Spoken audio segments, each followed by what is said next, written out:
Welcome back, everybody, to another episode of the Review Roof to Rock for the Rufus ReBrew Rock Rack. Redo.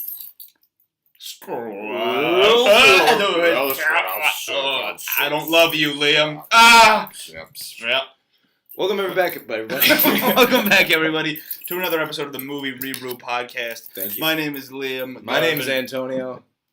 Zoda. And Mike and Mike's friend Keenan are still in Europe, and yeah, so we're still taking over today. We're reviewing Solo, a Han Solo movie, along with our beer of the day, which is Ace California Pineapple Craft Cider. Or is it California Ace? I believe it's Ace. I don't know. I think California might not be part of the title. I think it might just be Ace. You think it just says it in there as like a... Yeah. Oh. All right, and Antonio, tell them why we're drinking this. Today we're drinking it because there's an ace on the front cover of it, and it's like a playing card, and there's like a riveting playing card scene. 2 riveting playing card scenes in this movie. Spoiler. Solo. Han Solo, that is. Today's beer is... this beer also has a nutrition facts label on it. Did you see that? Really? Remember how I talked about that last time? 175 cal, lower than I would expect. Maybe for a all cider. ciders have it. Then Because I mean, I don't know. I don't know either. Let's get into it though. The news. Oh yeah, the news first, right? Would you Yeah. review the beer first? It doesn't matter. Well, okay. Let's just take our here's our first sips. Here. Not really, but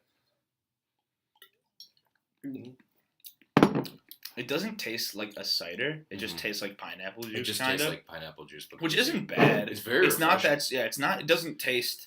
It does. Like I don't taste any sort of alcohol in this. No. Honestly. It just, So it's dangerous. It's 5%, I think. Yeah. Oh, so it's the California Cider Company. So California is the main Okay. tick.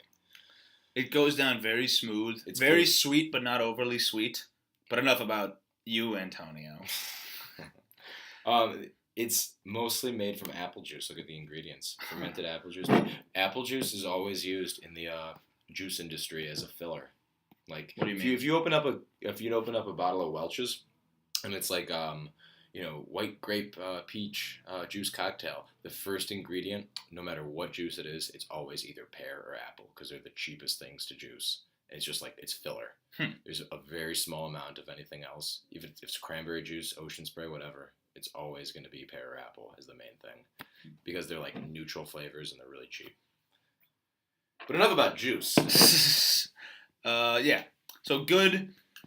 How many, like, would you buy it in a... No, it's later. But, like, I feel like I wouldn't be able to savor this. I just wouldn't even think... This is chugging juice, yeah. but it's like $11 for a 6-pack, so Yeah, I know. it's just I like... would love this on tap, I think. Yeah, especially if it were just... I mean, just... Yes. I don't know. If it were higher in percent. Mm-hmm. Because honestly, I can go for a little bit boozier. Yeah. It's tasty, though. It tastes like pineapple juice. Yeah, it just Nice. does. Yeah. But I don't know, like... I guess... Yeah, because... It'd be interesting. This cider has to imply, but it says apple cider.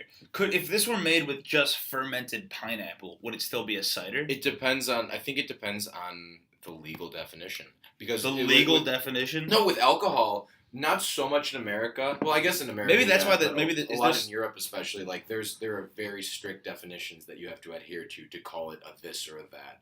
Maybe part of being a cider is why you have to have the nutrition facts on it. That's what I was thinking, yeah. Yeah. Because I've only seen it on another cider before. Based off of 2 examples, I'm going to go ahead and say that that's the truth. That's the ballsiest thing you've ever done. And maybe the bravest. Yeah.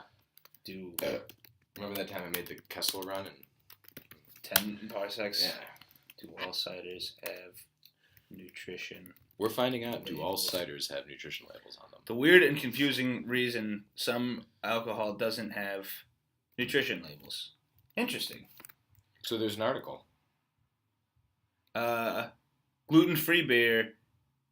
Okay. This is a gluten-free Okay, so beer. basically it comes out of That's some pretty ambiguous legal distinctions. Yeah. Whether or not a beer uses malted grain. Really? That explains why gluten-free beer and hard cider count as regular old food stuff. This isn't taxed the same, Okay. and so since it's regular old food stuff, it has to have nutrition facts. That's on it. interesting. Yes. Any other laws you want me to look into? That'll do for now, but Okay. keep that page open. Yes. 'Cause we might Well, reference this to it Han later. Solo scallywagon, maybe he's Sipping on Gin. Juice. Pineapple. Okay, so let's get to the news. I'm Evan Baxter. And I'm Evan Linton. Okay. Hear it. All right, so first biggest thing that happened in the week, Harvey Weinstein arrested. Not much else to say besides good. Why did he get arrested? Did you not know? Tax fraud. You didn't hear. No.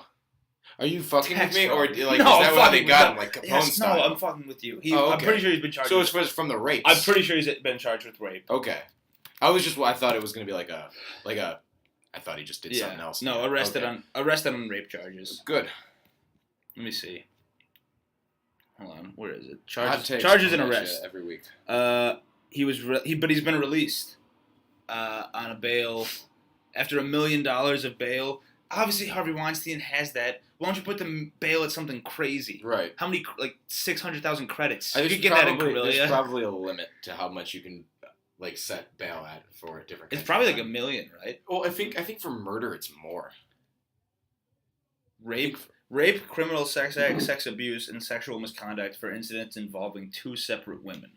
And obviously it's more than 2 separate women. But 2 are going to be the cases that they're probably going to try. Yeah. Yeah. The ones that have the most evidence, rather. Mm-hmm. Good. Hope he gets it. Yeah. Yeah. Let's see. Did you have anything? No. I don't watch the news. Oh, the Happy Time Murders, Sesame's suing the production company. Really? Because it used its name in its marketing. All it was Sesame, no street? Yes. Or like what was it specifically? Like something, all blank, something Sesame, something street. No, it might have been no Sesame. Yeah. What is that? The Happy Time Murders makes no secret of similarities, including the tagline, no Sesame, all street. What does that mean? What does the Sesame part mean? Seeds. There's no sesame. There's no seeds. Not a chance. There's sesame. So it's like no seeds on the bun. We'd be up in this drive-through. Order for 2. Got a table. Remember that? The fast food. Right? Yeah, it's doing that. Yeah. Give me a. I feel like Happy Time Murders might be terrible. I remember how excited we were last week. Yeah, for it. but now that I've seen it and I'm like, and I sobered up. Yeah. I'm just like. Yeah, no, it looks bad. Like there was just like a silly string joke. And it's just Who Framed... I mean, I made that comparison last time, and I'm sure other people have. It is yeah. But it's just Who Framed Roger Rabbit. It's probably going to be a bunch of just dumb jokes. It's hard to find a comedy to be excited about anymore. Yeah. Morgan Freeman. Morgan Freeman got accused. Yeah.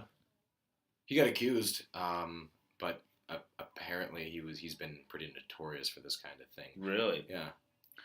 8 different women. Yeah. Of inappropriate touching or comments. Mm-hmm. Also, he always came off as pretentious to me. Yeah. But not all pretentious people are rapists. But thank you. All rapists are pretentious. That is true. I don't think there's no allegations of rape. I don't. I think it's like, but it's like inappropriate touching. Yeah. Like he's a hugger. Yeah. And what was I gonna say? Fuck, I had something else. Wow. Oh yeah, did you see what happened with Brad? What came out about Brad Pitt and Harvey Weinstein? Oh, about how he defended Gwyneth Paltrow. Yeah. So in '95, when they were dating, he had made inappropriate advances, and he told him, he's like, "I'll fucking kill you if you do that again." Yeah. Which part of it's, but like, I wonder if that part of that is like his. But he still worked. Like he still worked with the company again. Yeah. Like wise and.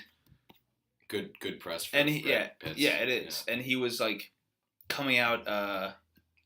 What was I saying? And like that was his girlfriend at the time. Yeah. It wasn't like he was defending some random woman. Right.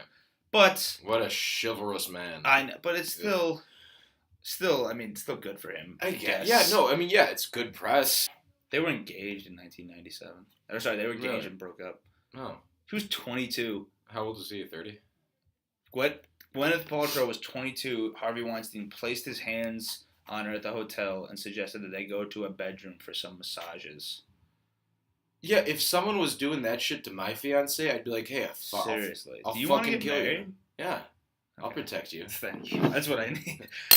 That's from Hollywood producers.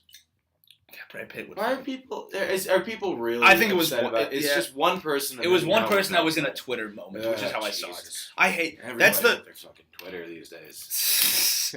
that's what's the worst. There'll be articles written like some people are outraged, and it's like 2 tweets as evidence. Everybody's got to have an opinion. Just like me and you, right here on the movie review. Yeah, podcast. don't stop listening, or I'll die. Some If I don't opinions get are these- more important than others. And that's the news. Oh, did you see the new trailer for the Christopher Robin movie? You tell me if I saw the trailer. Yeah, for I'm the asking Christopher you, Robin movie. as though we haven't brought it up before. God, this movie looks so. But what I like about it too is that it's not going to be. This is all in Christopher Robin's imagination because it establishes Winnie the Pooh and his friends as real characters, and that's what I always wanted when I was a little kid watching it. And I cared about that. No one better than Ewan McGregor. Yeah. Probably no one in the world. Yeah, really. He could Brad Pitt could threaten Harvey Weinstein 100 times. Yeah. Wouldn't be half the man Ewan McGregor is. Oh, Ewan. And I love how the bear. I love how Pooh and Tigger and Piglet all look. Yeah. I love like the raggedy old. I love that it's Jim Cummings doing yeah. Pooh and Tigger. Oh, yes. When I saw the first trailer and it was just Ewan McGregor for like the first minute, and then Pooh's voice came out, and it was that Christopher Robin. Oh, I just got chills doing my own impression. It was bad, but that was nice. I can't wait. Eeyore, I think, is voiced by. Correct me if I'm wrong, but I'm pretty sure it's who's the guy who made that stupid Brad Garrett. Brad It Garrett, is Brad Garrett, yeah. Brad Garrett in chop form in this.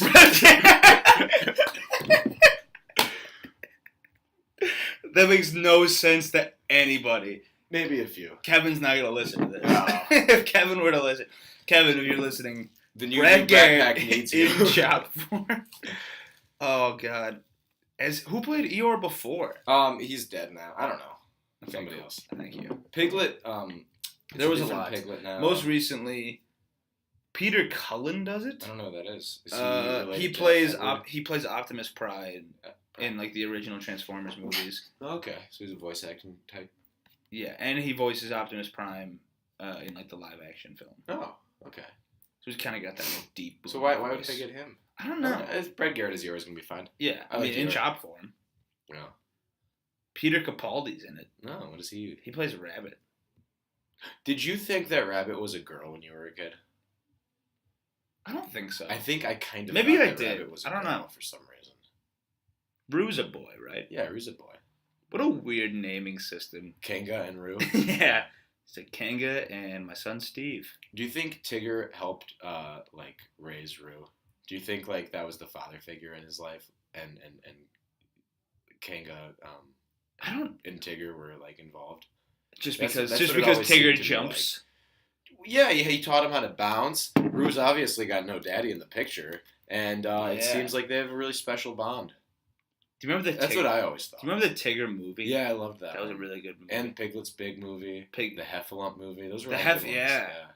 Pooh's Heffalump movie was 2005. Yeah. No, that was Pooh's Heffalump Halloween. Whereas The Piglet's Heffalump Boo movie was 2003. Uh-huh. When was that? I remember. How long was there like a show? Have there been multiple Winnie Yeah, the there have been Pooh multiple shows, but they've kind of had the same anime. It's not like Scooby-Doo where they kind of change it up. And Jim Cummings, I think, has been Pooh since that, 80s show. There was, an 80s show, there was a 90s show. Maybe they're all one thing. Mm-hmm. And then there were a couple, 3D animated shows on, PBS Kids that we were a little too old for. There's only been 4 TV series. Yeah. It's kind of like how Scooby Doo is. Yeah. And how Scooby Doo has only there's been a lot of TV shows, but a lot of it's direct to video. Yeah. There are a lot and of a couple that have original animation. Yeah. So there's Welcome to Pooh Corner, which is I think that was puppets. It was live action puppet television series. That wasn't Jim Cummings. We're thinking of the main one that we would have watched was The New Adventures of Winnie the Pooh. Winnie the Pooh. None of them are just called Winnie the Pooh. Yeah. But this one. But neither was Scooby. There was. Yeah, but this is Jim Cummings. Yeah. Scooby Doo was what's new Scooby Doo? Yeah, which I liked a lot. Did you like a pup named Scooby Doo? It was okay. I remember liking that just probably because I was younger, but I really liked the pup name. It was really 80s kitsch, but Yeah. So what you're thinking is My Friends Tigger and Pooh, and which that was a one is PBS thing like around 04, 05. We were a little too old for that. I thought it was. Was it that late? No, it was 07 to 2010. Oh, wow. So we were Okay, definitely so we were too 10 and old for 11. that. But you're never too old for the old Winnie the Poohs. No. I'm gonna be showing my kids those. Just like VHS that moment when Pooh is like, it's like, are you? It's like I must be going mad, and he's like not mad. It's like a few wrinkles maybe, and he rubs his face. Yeah. I'm like, cause this is it gonna make me cry? Probably. Oh, I'm sure. Is it just gonna be sentimental though? Like, is it gonna be like tear inducing? That's what crying is. I mean, tear inducing with convulsions. But like, what? Are they gonna die? No, we're not gonna do that. Nobody. Dies. Maybe it'll be like, oh, Christopher Robin, you don't need us anymore. Well, no, and they'll go away for good. But the daughter. Oh, it'll be like a Toy Story 3 kind of thing. Yeah. Okay. But Pooh. Winnie the Pooh? Yeah. Or just shit. Yeah. just shit. Just Pooh. Yeah, that movie's gonna be exciting. It's gonna be amazing. Yeah. It's my new favorite movie of the year, and I haven't even seen it. Ladies and gentlemen, you heard her here first. I'm gonna go get my pizza. What if there's more news? Can I have some of the pizza if I don't pay you? No. You're not gonna eat all of it. Yes, I will. Have you ever seen me eat? Let me have one piece. What are you gonna give me? Turn off the podcast. Pause for a minute. All right. It was a sex joke. Antonio's going to walk out, but I'm going to talk for a little bit. bit. Oh, you're going to keep going? Yeah. Okay. Parks and Rec revival. Amy Poehler confirms she and the cast would all do more episodes. That doesn't mean... I know, it doesn't. Don't talk about anything exciting without me. Fine. I know Antonio's real parents. Oh, shit. Okay. I probably will pause it. I'm just going to keep looking through. You know what people like? Listening to me talk. It's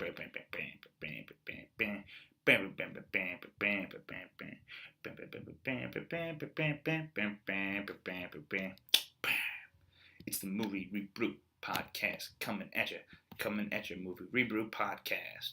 Movie ReBrew podcast, here it comes.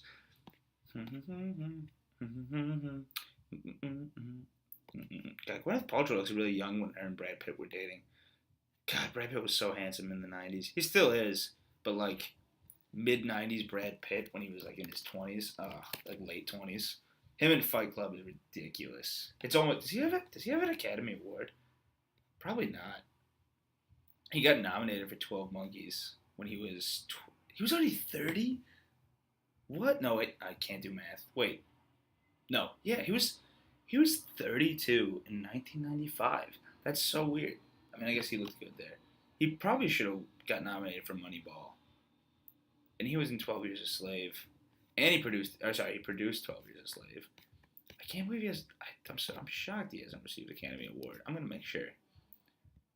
Don't touch that dial. He won as a producer. So he does have an Academy Award, but it's for 12 Years a Slave as a producer. And did he help? I think he helped produce Moneyball. Moneyball is a hell of a movie.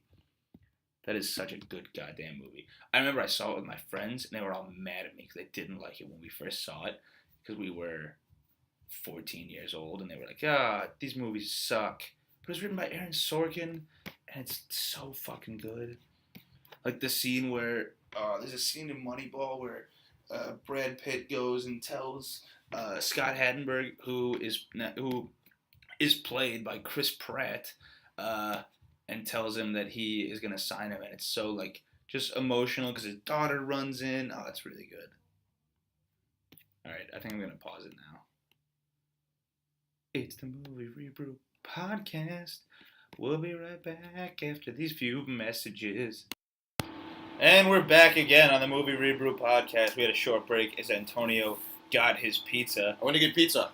We'll do a pizza review, too. Antonio, how's the pizza? I got King's. It's spilling everywhere. It's delicious. It's a meat pie. You called it a meat pie on the phone. That's what it was. That's what it's called on the menu. Okay. Yeah, it sounded really weird. I thought you were one of those guys that calls pizzas pies. No. Like, we got about 2 pies over here. No, okay. I'm from Cleveland. Oh, man. Are you MGK? Well, thanks for pausing it while I was gone. No problem. There's nothing.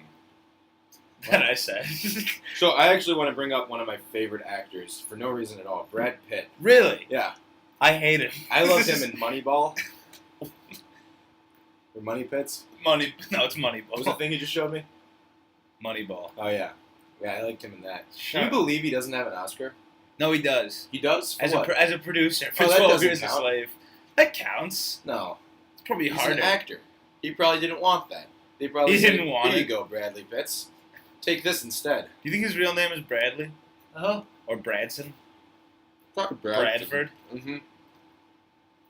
I always think it's funny to think of, like, did we talk about this last podcast? Think of, like, names as shorter names that are, like, kind of similar names. So, like, I'm trying to think of something. Hold on. Like, fuck, I can't think. Okay, so my friend's name is Rory, and I'm thinking, like, what if her name was, instead of, like, it's short for Robert. Like how someone's name is Robbie, Yeah, it's yeah, Robert. yeah. I had some, there's one for Joseph that I can't think of. Joel. Or, like if your name was Bo, and it's short for Bosif. Oh, like, isn't,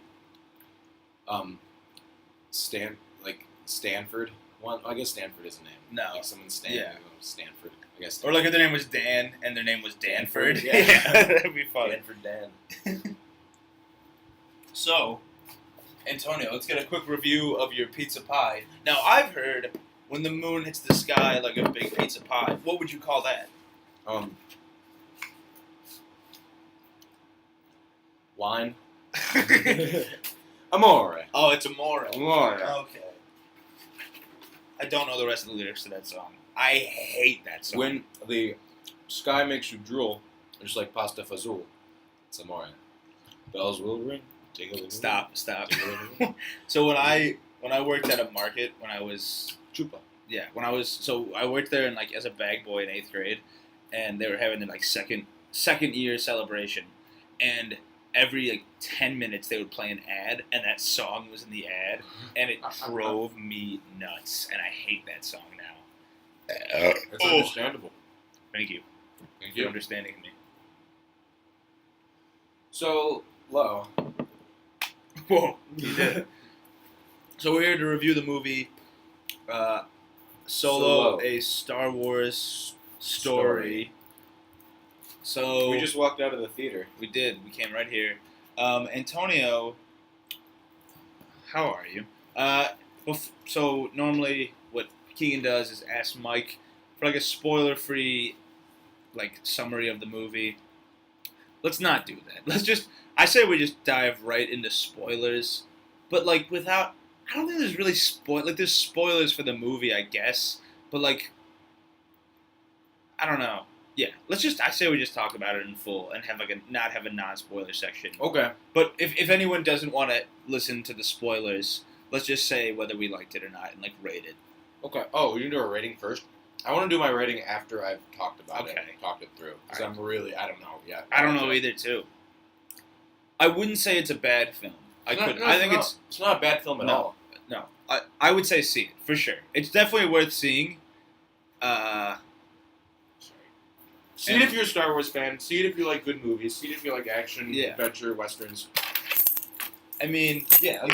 If you compare, there's a lot of it's better than most blockbusters you'll see. Yeah. It's better than fucking Rampage. It's better than Ready Player Rambo. One. It's maybe better than Rambo. I don't know. You're just naming a bunch of bad movies, though. Those aren't bad. It's also better than some. Those are the most recent big budget movies. That's what I'm saying. So it's definitely, if you're just gonna compare it in those terms, it's a very good movie. Yeah. Yeah. Was there a bike helmet in here? I don't live here. So yeah, good movie. Yeah, for sure. So spoiler section. Spoiler section. Spoiler section. Here it comes. Don't listen if you don't want to know. Spoiler section. Here we go. We got Darth Maul in the movie. We got Darth Maul at the end. Yeah, that kind of sucked. I was at the time. All right, let's just go. Let's not talk about that part. That's to begin right. with. Okay. So, what did you think of the title crawl? Where it was I was in the bathroom. Oh. I thought that there were going to be more commercials. Yeah, there really wasn't. There weren't that many commercials. And it starts off by saying, like, the world is in turmoil, but one smug son of a bitch is going to fuck it all up. Yeah. It was something like that. Turmoil more? I don't know what the exact wording was. Okay. It was kind of weird. I don't know. It was, and then it just started off with him in a speed racer. Yeah. You ever seen the movie Speed Racer? Yeah, I liked it a lot. Greg, can you grab me another Ace Pineapple Crab Cider? No, you'll be the one to do that. What? Where is it? Oh, they're in the fridge. Oh, fine. No, All you right, go do it. Antonio, now you get your chance to talk to yourself. Okay. Well, but you don't have as much time as I did. No, I don't. Wait. Oh shit! We didn't turn off the air conditioner. Oh. Fuck. Off. Yeah. Okay. So we turned off the air conditioner. So the movie opens with me in the bathroom because I thought there were gonna be more commercials, but there weren't so many commercials. The lights went off. I was running to my seat when I heard the Star Wars music start to play, and the scene opens up with a young Han Solo being played by Idris Elba. Yeah. Idris Elba. In a speeder. Correct. Getting away from some slave planet people? Yeah. So if he was running from... He wasn't running from the... No, I think he stole it from someone. He stole it. It wasn't from people in the same gang. He stole some Galaxium from people. Galaxium is like a fuel source. It's like what nitroglycerin is in Western They called it like movies. super fuel. What they do in this thing is they put... After they do it in their Star Wars movies, they put the important proper nouns in all caps. Yeah. Okay. Yeah, they've always done that. Okay, it was Galactic Empire. Yeah. Okay, you're right. Thanks for yelling it. Yeah. The mic. But yeah, I know. Like Han is stealing this tiny little pod of Galaxium, which is again, it's like what nitroglycerin is in Western movies. It serves that same purpose in this movie. Mm-hmm. And he gets back to his bandito hideout. Yeah, it's kind of like a. I'm trying to think. Sort of like a family of families, but like more of like a child trafficking. Because there's a lot of kids in there, and I think they were there as kids. There's a lot of that. Kind of like the Foot Clan in Teenage Mutant Ninja Turtles. Oh, do they kidnap kids too? I mean, yeah, they take like at-risk kids and they're like, "Hey, you want to come eat pizza and not the turtles." So kind of like who? Oh, like Zeno's Christian Fellowship. Sure, yeah, say the thing. We're gonna offend our Zeno's listeners. It's a cult. It's a cult. Yeah, and there's this big snake lady. What'd you think of her? Oh, I thought she was okay. It was fun. It was interesting. It was a good interest. Yeah. It was like a good twist. Yeah. But like also, she's just kind of Jabba. Yeah, but all crime bosses are just disgusting monsters that really can't do anything. Yeah. Because like they're limited by their bodies to have other kinds of jobs. So like, what do you do when you're a big disgusting monster with no hands? You're not going to be. You're not going to be an electrician. I think she had hands. Well, she's too big. She lives in a puddle. She's got to be a crime boss. And like the sun hurts her. You think that would have happened before though? She's too weak for her to have gotten all that power. Yeah, we weren't. Did we know that she was weak to the sun? It just kind of all happened at the beginning really fast. Yeah, like it wasn't. It was a fun little game that he played at the Rock in the third. Yeah. Also, that is a very weak roof. I don't think I could bust a panel out of this. It was a window. Oh, okay. I don't think we just broke the roof. I don't know. Anything can happen. So Han gets back to his pad. We are introduced to his girlfriend, Kira, played by Kieran. Kieran? Kira? It's Kira. Yeah. I thought you were just saying that because we know someone named Kiera, and I thought you were just inserting her name. No, it's a different. I know. Okay. Yeah, it's like Kira. I don't know how it's spelled, but I heard Kira. Okay. Not Kieran. I don't know. Look it up, man. I will. But yeah, I think it's Kira. Yeah. Okay, you're right. Okay, cool. Kieran is, you know what? In retrospect, Kieran's a person that I work with, and I was doing what I thought you were doing.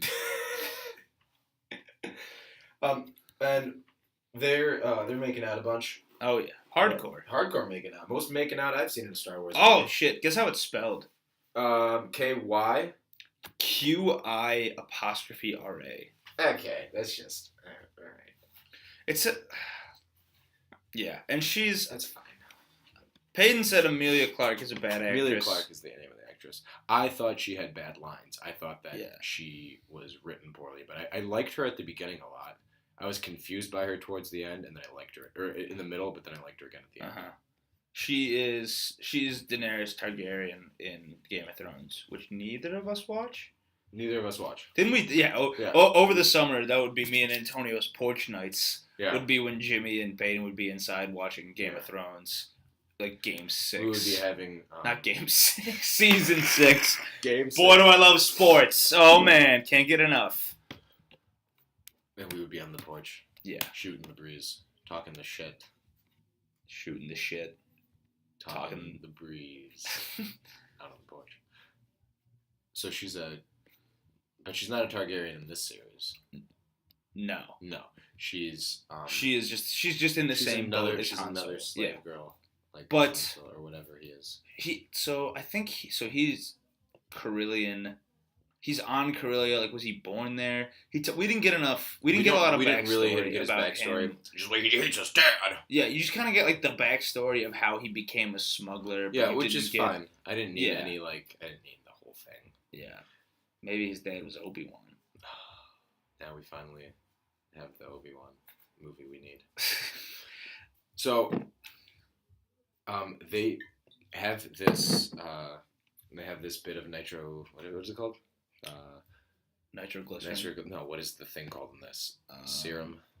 He has the little tablet of the tube of thing I was talking about earlier, and he says, "This is it, baby. We got about This is about 800 credits worth of space fuel to bribe. We're gonna get out of here. We're gonna get to the mainland." Yeah, But Han runs into some trouble with. We're doing the spoiler-free thing that we said we weren't gonna do.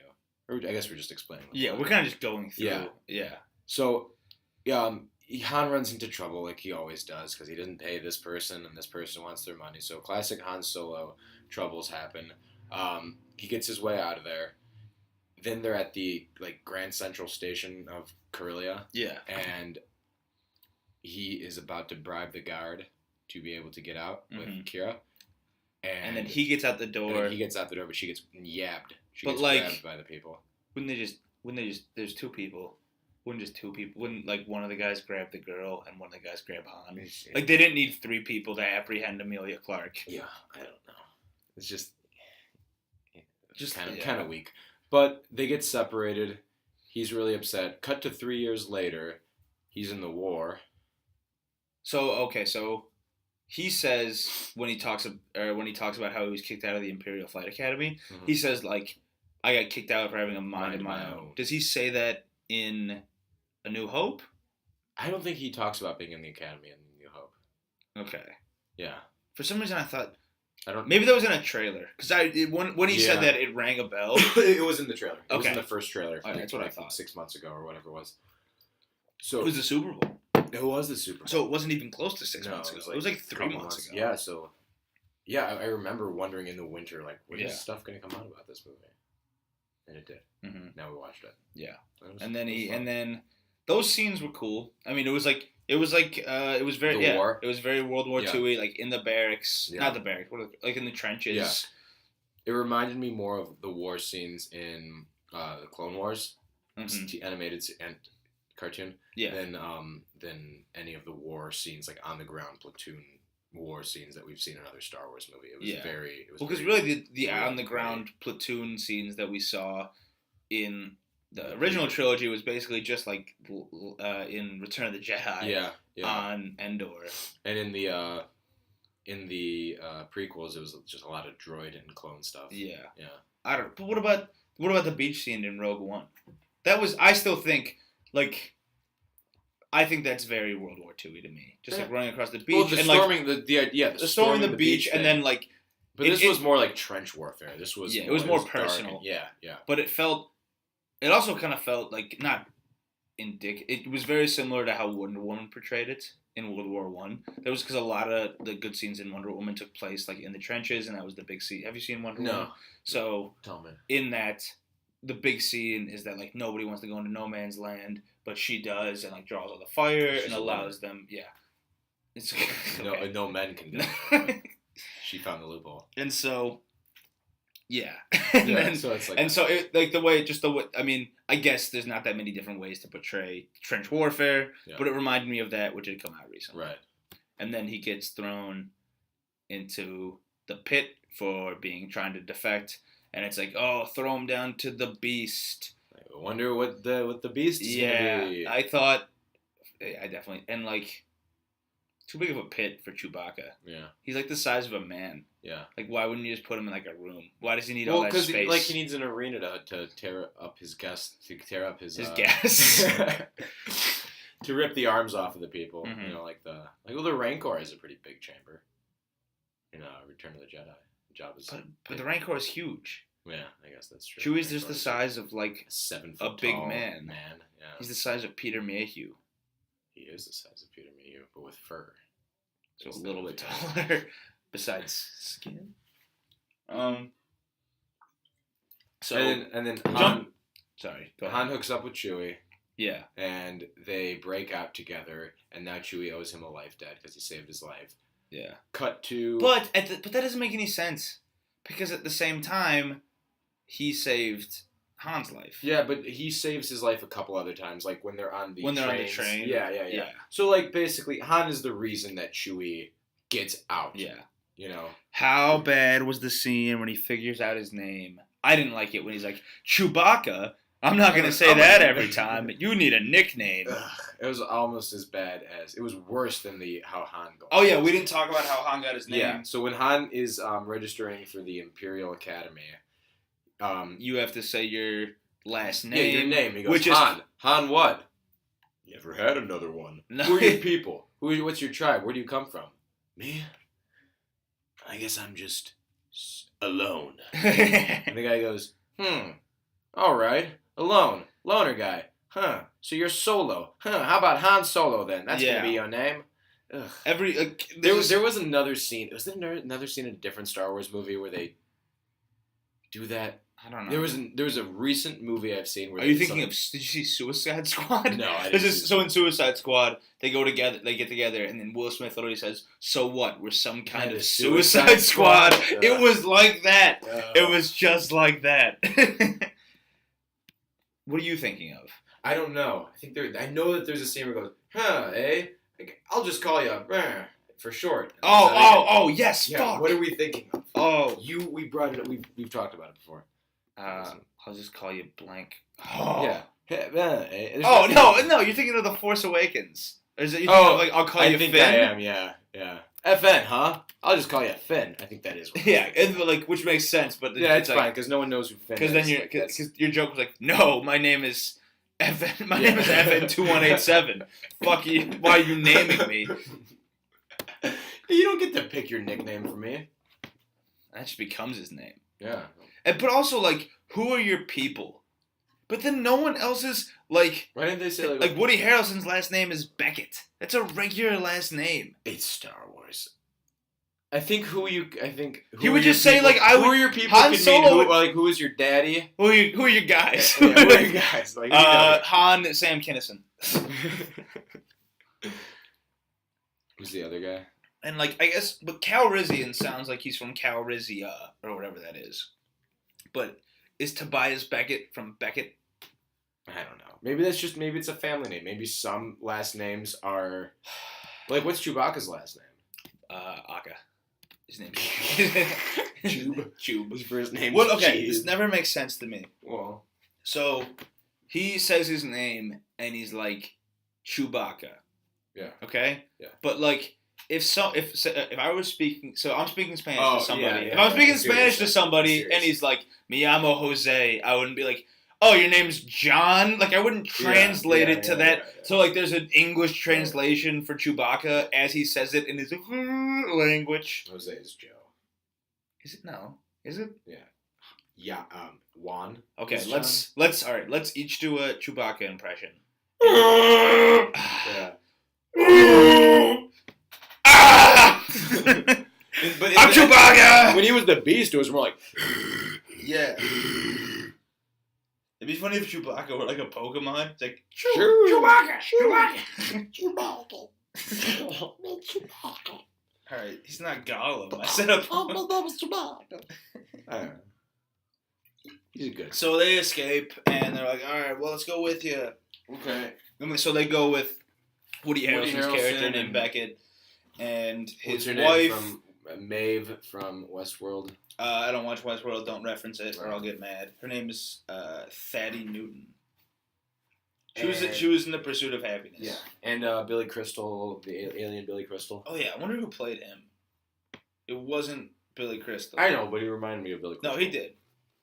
Let's see. Oh, it's Jon Favreau. I thought it was Jon Favreau. Oh, okay. It's Rio Durant. He was fun. I thought he would have stuck around longer. No. He dies. Comic relief. He died because he gets shot in the shoulder. He got shot in the shoulder. And it but burned also, what was I gonna say? There was something else. His jokes were dumb. A lot of them though. Like when he said he's like this is the craziest thing I've ever seen, and he's like, have you ever seen a Garschlag on Rark Bark? I hated that. It sounded like it was meant to be a joke. It sounded like a Rick and Morty joke. Where it's like, you think this is bad? Try a Rarshmark. Yeah, but Rick and Morty does it ironically. And this was like fun of that. It was like a bad sitcom joke. I hated that. So apparently the character that Warwick Davis played was in The Phantom Menace. Really? Yeah. And when he played Wicket, he was only 13 years old. Huh. Those are the only two things I know. About Warwick? Yes. Oh, this is the first movie. This is the first Star Wars movie without R2. No, there's a lightsaber. First Star Wars movie. Oh yeah. The first Star Wars movie without R2 and C-3PO. Mm-hmm. Were they in there somewhere? I thought they were. No, they weren't going to. Did you think they were going to get liberated? I thought they were. In that. Well, in the droids. Yeah. Well, no, because what were they doing between? It would make sense that I thought that would explain why. C-3PO. They probably explained why C-3PO doesn't remember Anakin. I thought it was going to be because of that. Oh. It was he was on that they planet. Didn't do that. That would have been way too much fan service. So what happens after? So they meet up with the gang and they train on a heist. Train heist, yes. So it's like a Western train heist. The MacGuffin gas. Airships and the MacGuffin gas. I like that. Has it been in other films? What? Train heists? No, dumbass. The gas itself. Calaxium? Calaxium, yes. It's in the Clone Wars series, and I think it's mentioned before. I knew what it was. This draws on a lot of the Clone Wars that you wouldn't expect. Yeah. Yeah.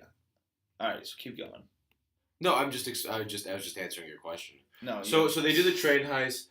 Maeve blows herself up. What's her name in this?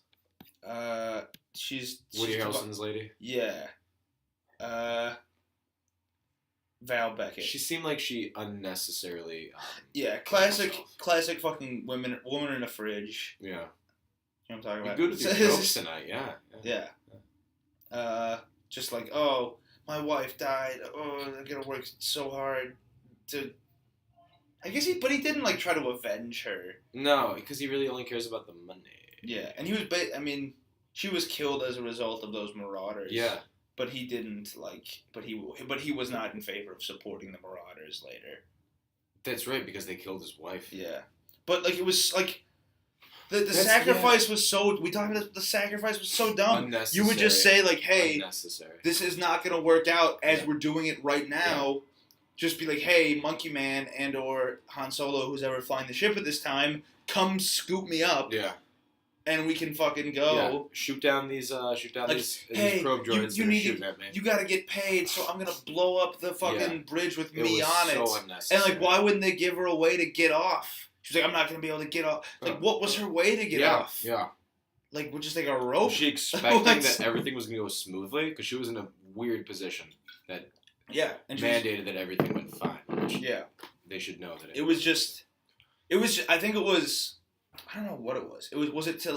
Was her dying to push Woody Harrelson's character farther? Yeah, was it just to establish the stakes that people could die? I guess probably a little bit of A, a little bit of B. But you would. We never had much. I didn't have any emotional attachment to her or No. Billy Crystal. No, you didn't. Yeah, not enough Yeah. time. Like Billy Crystal had fucking not Billy Crystal. John Favreau had like 5 lines, and they were all bad jokes. Yeah. He was basically there to fucking like Be the like pilot. Han. What are you? Why are you? Han needs here? a replacement. Yeah. Or Han needs to replace somebody on the team. So Han becomes a new pilot of the team. They go to visit. So they go to their boss.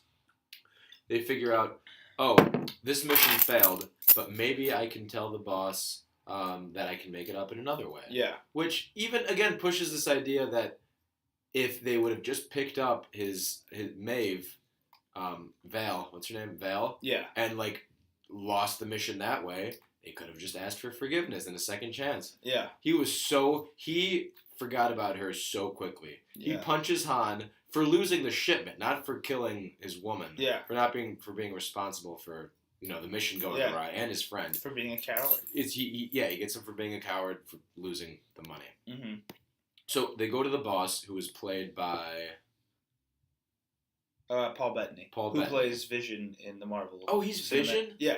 Oh, okay. He was the voice of Jarvis originally. So Yeah, in the original Yeah. movie. Yeah. He was we were talking about earlier. He was Chaucer in A Knight's Tale. He's cool, but he's not interesting beyond I'm a bad guy. He's a good bad guy. He's only in it when he needs to be. He doesn't have many lines, but he's just he's a crime boss. I guess. Do you think those were tattoos on his skin, or do you think that I think he's those just were like injuries. kind of? It looked too like symmetrical. It looked like it was scratches. To me, it looked like they were scratches. Oh, I thought they were like either he's like a hominid, or it's his tattoos. Anyway, No, this says scarred. Oh, okay. Scarred near human alien life form. Okay. It was a mocap alien, but then they Does he have a replaced it weird with Paul hand? Bettany. Oh, okay. So, I think they probably like made it a mocap alien, and like this is too close to Jabba, and also what we did before. Yeah. With whatever. That's cool. I liked him. And this is the point where Han finds Kira again. Yeah.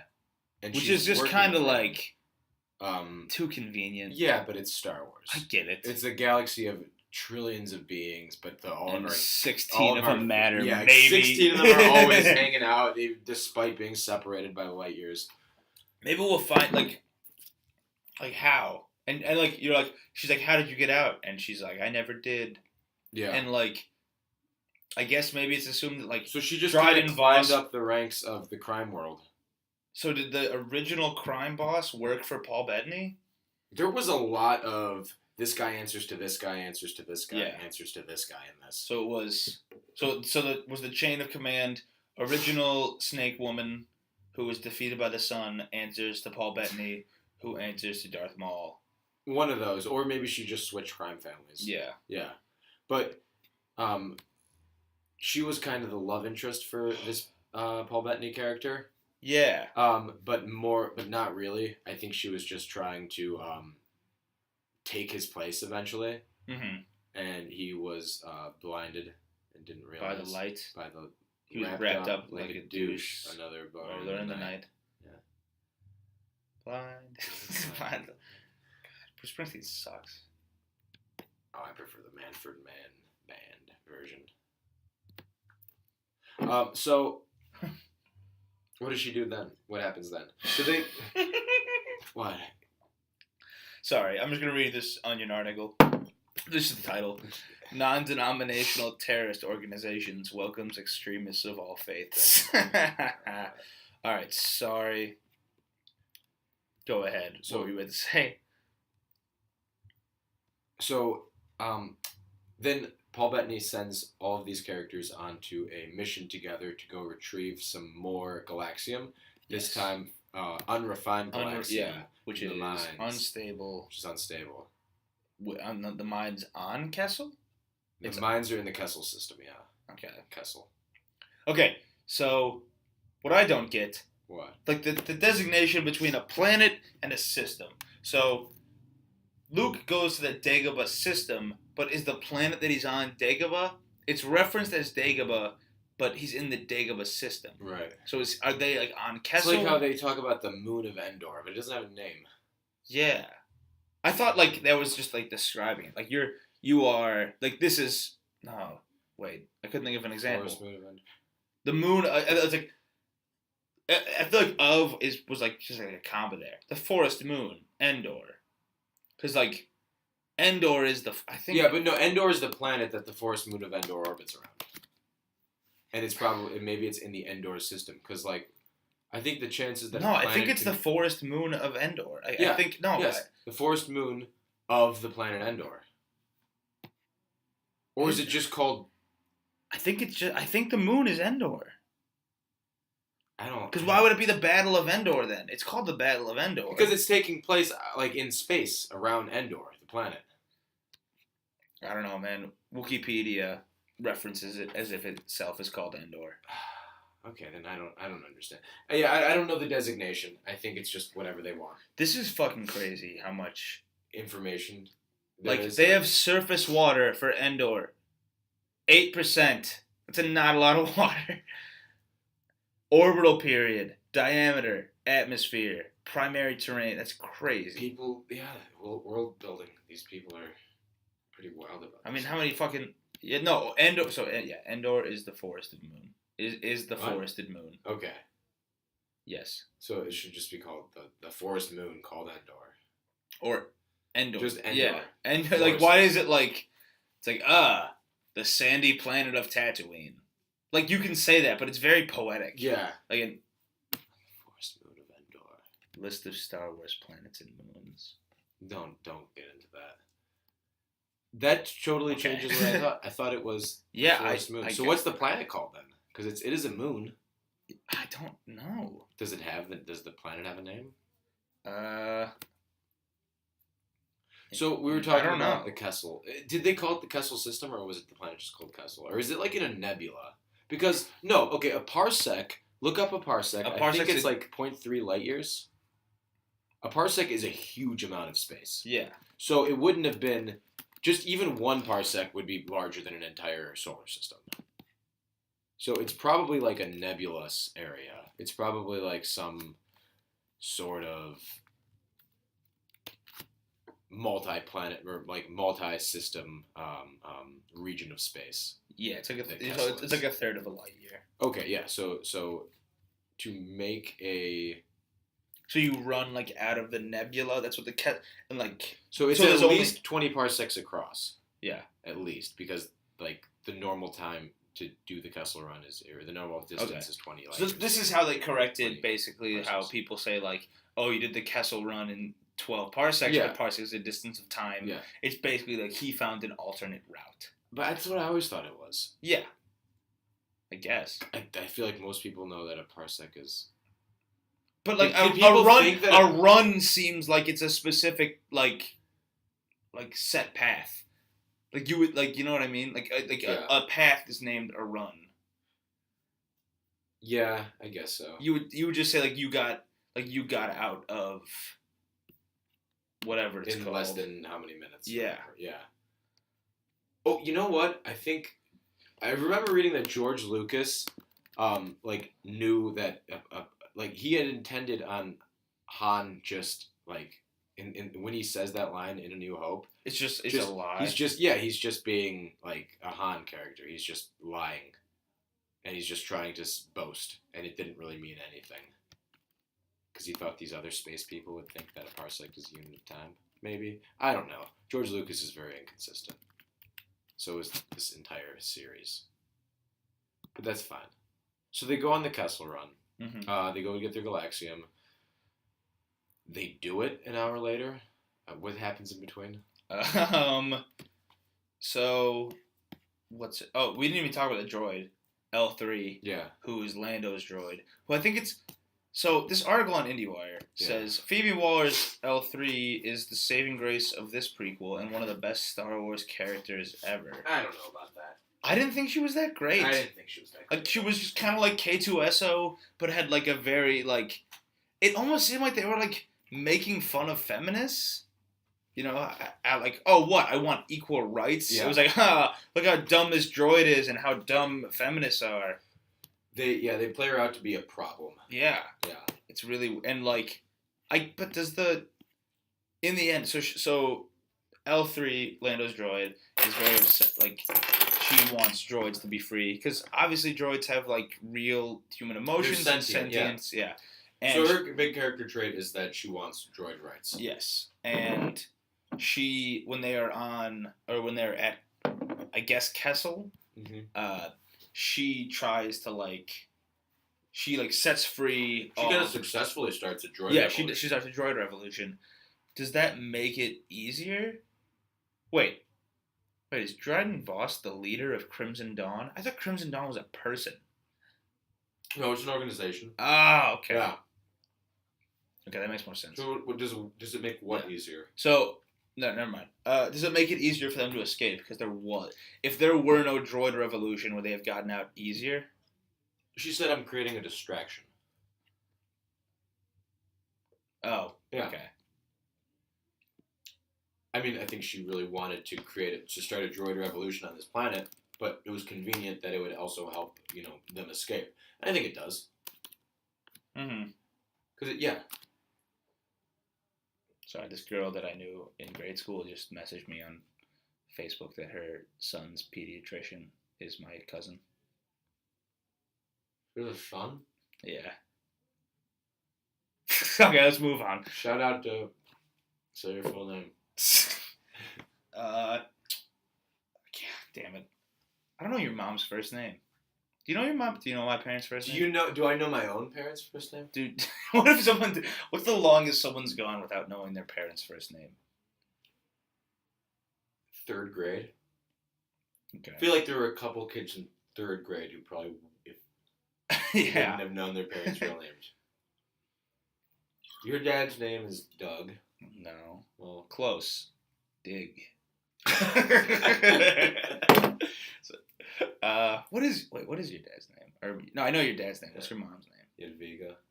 Edviga? Jadwiga. Can you spell it? Jadwiga. The closest translation to it is German, which is it's Hedwig in German, but it's Jadwiga in Polish. Huh. It doesn't have an English equivalent. Chewbacca? I'm gonna need a shorter version of that. I'll call you Jetty. What are your parents' names? Do you know my parents' names? My dad's name is like my name, but a little bit longer. Bill? Yes. And your mom's name is Mrs. Garvin? Yes. What a coincidence that she married my father, Bill Garvin. Well, his name's Bill, but his real name's William. Yes. And my name is Liam, which is half of William. So your mom's name is Will? Yes. And my name's Liam. It all comes together. Yeah. Bill Liam. So what's your can't know. So what happened was. So what's your mother's name? So my parents were like, who are your people? And I was like, I'm just starving for a people. And Garvin. We'll call you Garvin. Liam Garvin. And then I applied to the fucking Imperial Fleet. And they didn't. Yes, the planet is called Kessel. They didn't let you be a pilot because you had a mind of your own. Mm-hmm. So, what was the point of the first poker game if Kira could have just asked Lando to help him out? I think Han just wanted to be he just kind of took control of the situation. Yeah. Like, I got this. Because it didn't it took him down a peg. Yeah, and Han didn't care that he was or Lando didn't care that there was no ship. Apparently, he was totally fine with being bamboozled at the gambling table because he's just so damn charming. He is. Donald Glover is very charming. He is. Donald Glover is one of the probably the most suave. He's one of the most talented people of this. Yeah. Oh yeah. He can. Here are his 3 biggest credits. Yeah. Comedy thing on NBC, suave Star Wars man, and accomplished rapper. That's crazy. I don't think that this is even one of his biggest credits yet. The Star Wars, the new thing, the thing that just came out. No, I mean in terms of just big. A Star Wars movie is the biggest thing that he's been a part of. Yeah, Because no, like Gambino is a bigger no, thing. no, Yes, it's it not. is. Yes, it is. No, it's yes, not. Yes, it is. More people will see this than will listen to his songs for sure. I don't know. There are Everybody loved Redbone. Everybody Yeah. loved Redbone. But people overseas probably didn't as much as they'll love this. How many? How many people are overseas? Most people.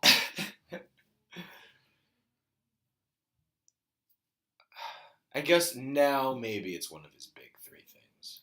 Okay, so in Revenge of the Sith, the Millennium Falcon's in it. When? It approaches the Senate building on Coruscant.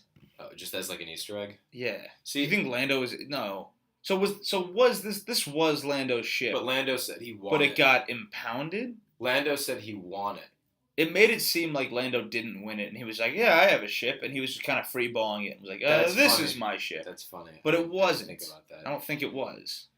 Was it like that? He it was like changed. No, he knew the ship pretty well. Yeah. Yeah. But he also maybe was just like, I don't know. The ship just seems to go from hand to hand all the time. Mm-hmm. To Han. Ooh. So Lando calls Han like immediately, or Han. Yeah. Immediately. And he's like, that's wrong, but that's fine. Yeah. And that was really funny. Yeah. And I mean, he does that. Yeah, he does that. Yeah, in he 5 does and it 6. yeah. But like, how did they let that happen? How did the first time Billy D. Williams said that they were George just like, Lucas wasn't like, "Hey, buddy, you hey, we've been saying." Because I think George Lucas doesn't get the credit he deserves. He probably had this. He was a great world builder, and he probably had this idea in his head that different people from different parts of the galaxy are going to pronounce different things differently. Because he's the only character who says, "Hey." I guess, but he didn't direct 5 or 6. No, but he was. I mean, if a character was going to say a word wrong, and George Lucas was there because he would have been on set, he would have said, "No, you're saying that wrong. We're going to do it again. You're going to say it the way you're supposed to." Also, Billy D. Williams isn't stupid. He knows that everyone else is saying Han. He was probably told Han over and over. So, he probably knew that he was supposed to say Han. Here's a question for when you come back. Antonio's in the room. So, in the original movie, the first time we see Han Solo, he's dicking around on Tatooine.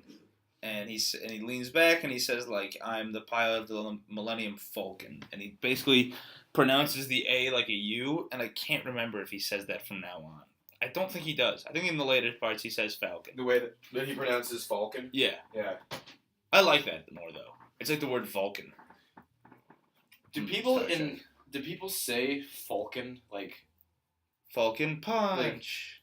Like in America? I don't think Are so. there two different pronunciations for that word? I don't think so. Okay.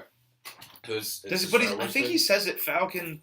He's like, "Oh, don't be mean to the Falcon," or something. He references it as Falcon. Okay.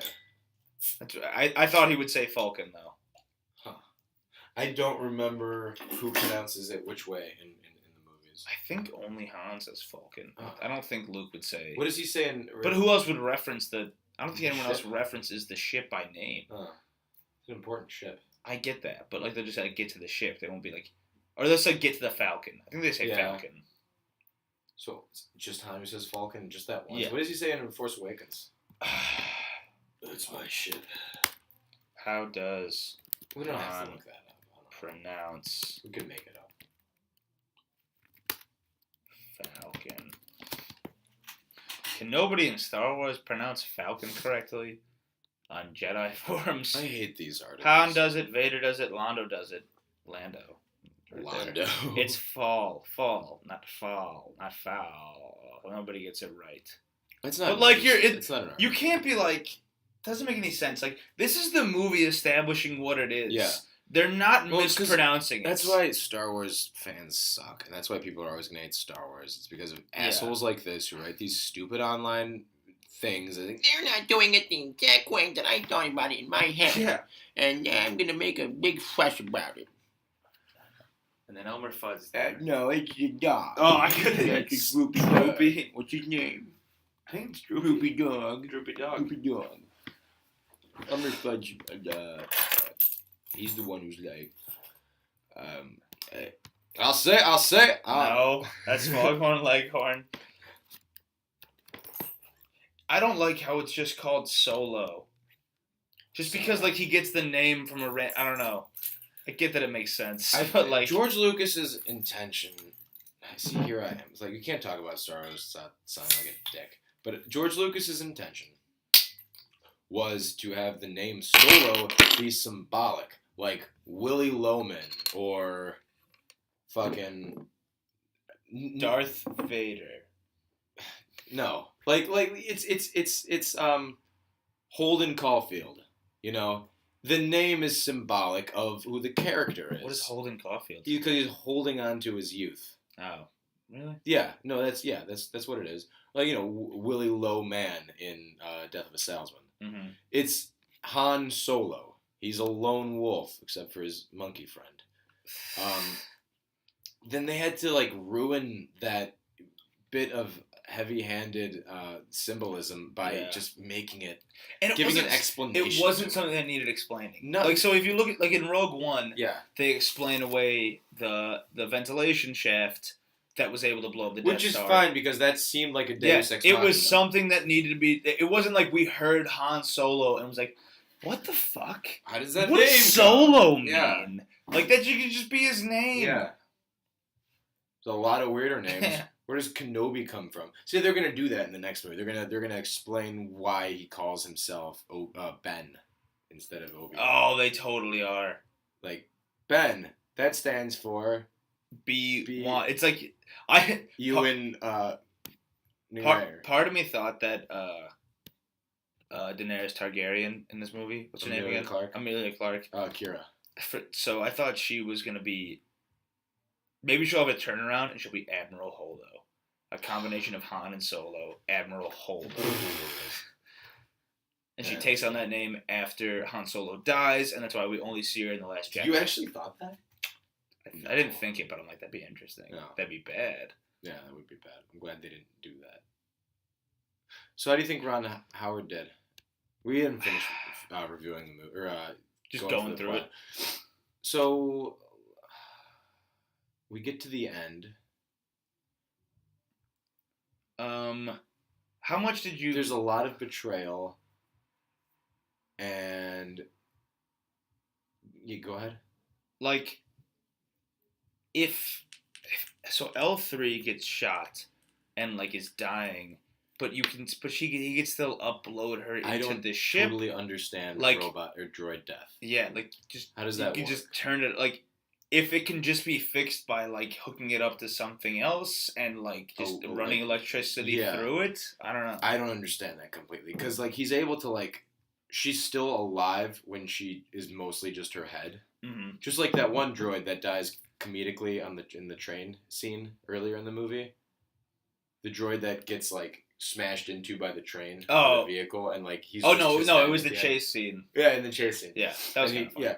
Yeah, but he's like able to be like alive with just a head. So and she was too, but then like she dies but can't get repowered because you can boot down a droid. Yeah. Like R2 was in sleep mode for years. Yeah, it's like if you think your phone is totally dead and it's not going to turn on, you can go to like the guy down the street in the corner store and like he's going to like figure out a way to bring it back to life. Or you can take a hard drive out of your computer, even though like the screen is fucked. Yeah, you still have like the core. So we're getting into the philosophy of droid sentience. So does God exist? Well, is there a God in the Star Wars universe? Is it the Force? Is it the Holy Spirit? Like mostly? In Episode 5, Han references hell. He says, "Then I'll see you in hell." They reference hell in this one too. They say what? They said no. They talked about it. They don't talk about it as like "see you in hell" though. It's like a slur. It's like what the hell. No, I think they said hell's. I think they referred to hell as a place. I think they were talking about Charles. But hell can mean like hell. Hell can mean. Hell doesn't have to be like the Christian biblical hell. Yeah, it could just mean like a horrible place. I get, yeah. Yeah. Like how. I think Christianity exists in the Star universe. Wars universe. Yeah. Well, Christianity exists everywhere because it's the one true faith.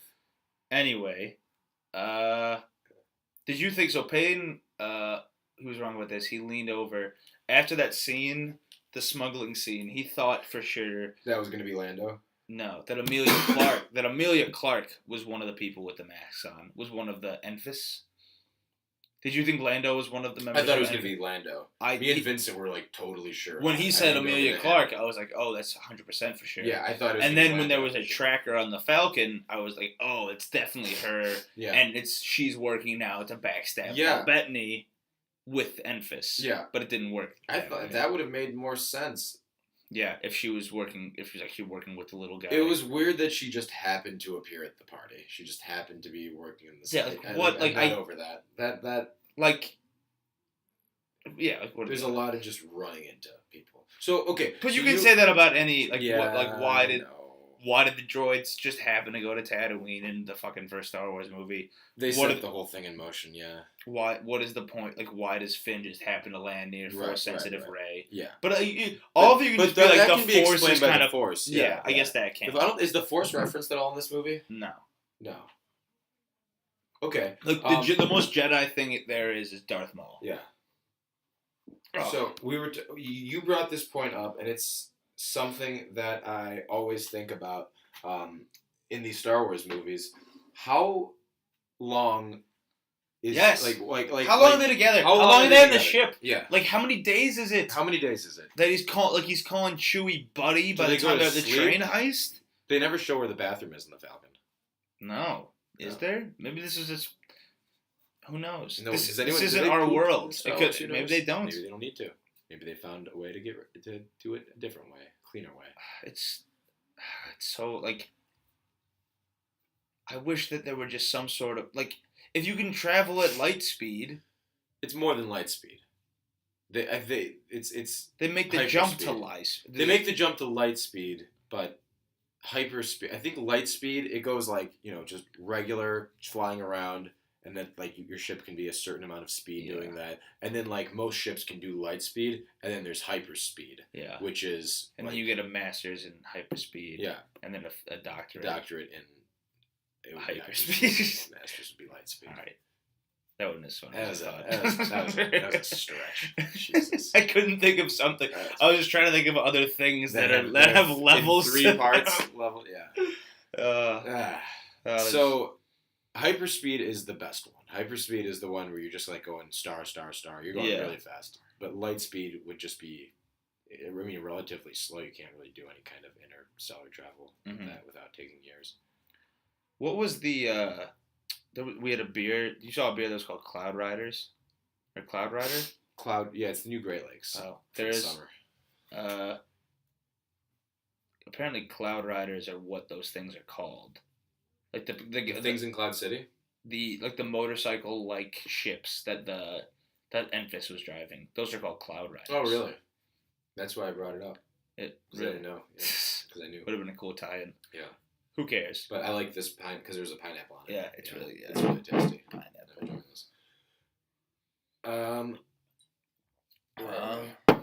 Is this my third? No. That's my third. But you also finished. Did you finish? This is my second.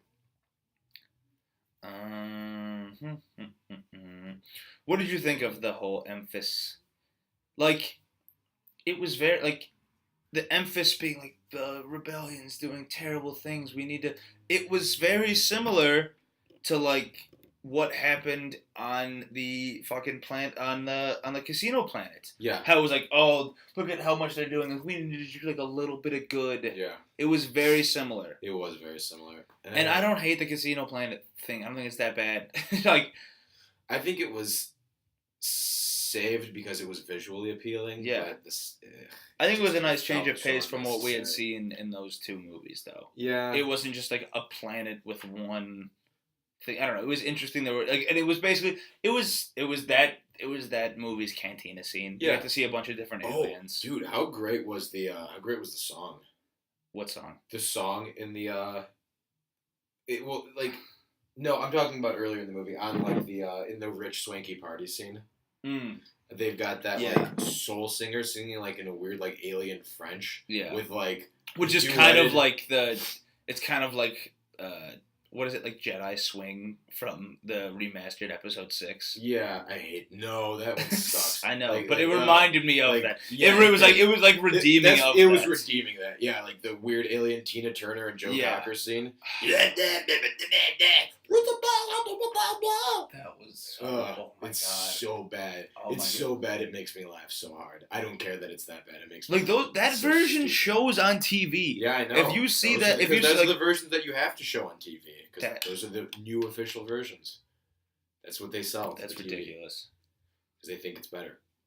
This redeems it. You're right. It's It doesn't really redeem good. it. Well, it necessarily. seemed like a. It's like, reference to it. hey, this is what this could be. Yeah, it could have been way better. Yeah, it could have just been like Just a do regular it. person and like a very like realistic Yeah. lounge singing. Type Yeah, of with thing.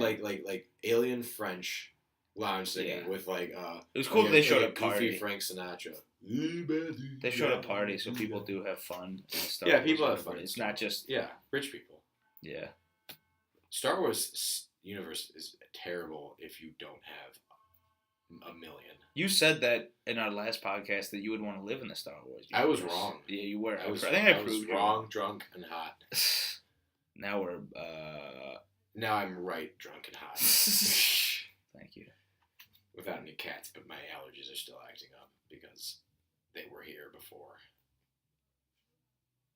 So, yeah, like imagine the cost that it takes to just have a ship, just to have the ability to do interstellar travel. Yeah. It must be like the equivalent of some millions of, credits. Yeah, because It's it's not. gotta be It's not like expensive. having a car, No, or is it? no, because they have speeders. Like they have Yeah, places yeah, that you yeah. can- cars that you can go from one part to another part of the planet. But But it's. I feel like it's less than owning a private Yeah. jet. they never talk. It's like about- owning a boat. Right. It's like, yeah. Okay. Well. Yeah. We'll take that.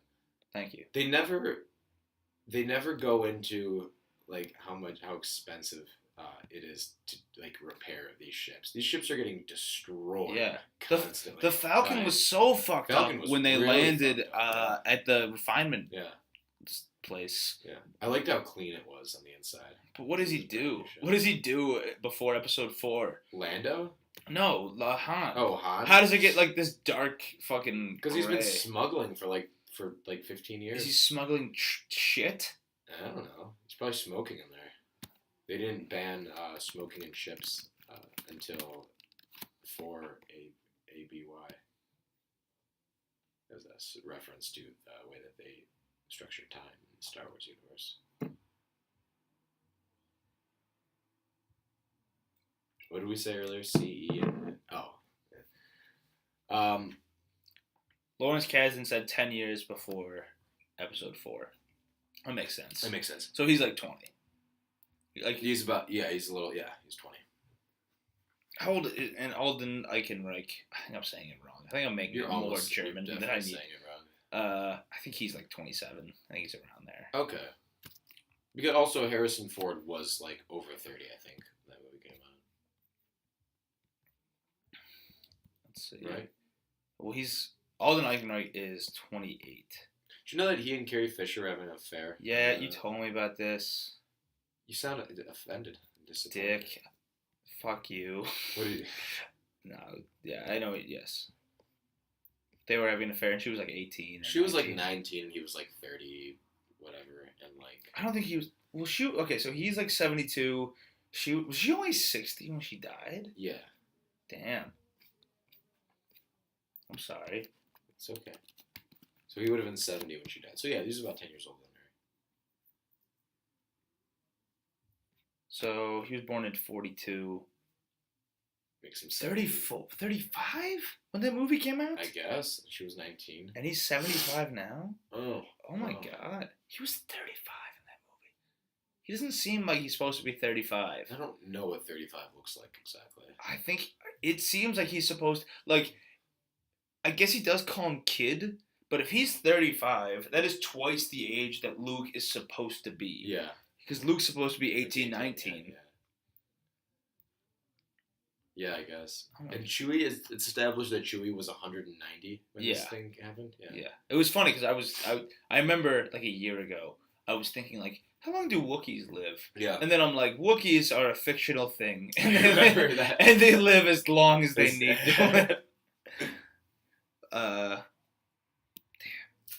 Is Harrison Ford in movies anymore? Blade Runner 2049. Is he in anything that's not like what he used to do? Oh, like is he still doing original stuff? He was in The Age of Adeline in 2015. Indiana Jones 5 is happening. Yeah. Is that gonna be bad? I hope that Joseph Gordon-Levitt isn't gonna be in it. Isn't? Yeah. Why not? He's psyched in it. I don't like him in it. What are you He talking wasn't about? that great. All right. You liked him in it? You're thinking of Shia LaBeouf.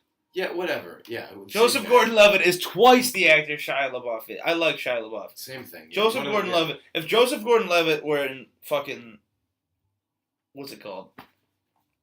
Yeah, it would have been better. It would. But I get them confused because I'm not good at faces. Okay. Sorry. What was The Age of Adeline about? Anyway. He's in The Expendables 3, too. Ew. I know. Ew. The third one? Is Hamill like 62? Who? Mark Hamill. Hannibal? Oh, yeah. He was the same age as Carrie Fisher. And He's stopped aging when she 66. died. Shit. Really? Who is it? My Vincent? cousin. Oh. You just said I love you when you Hey, hung up. I'm doing a podcast right now. So she was like 3 years younger. Yeah. Potentially. If it doesn't take too long, we just started. Okay, if you're gonna be up.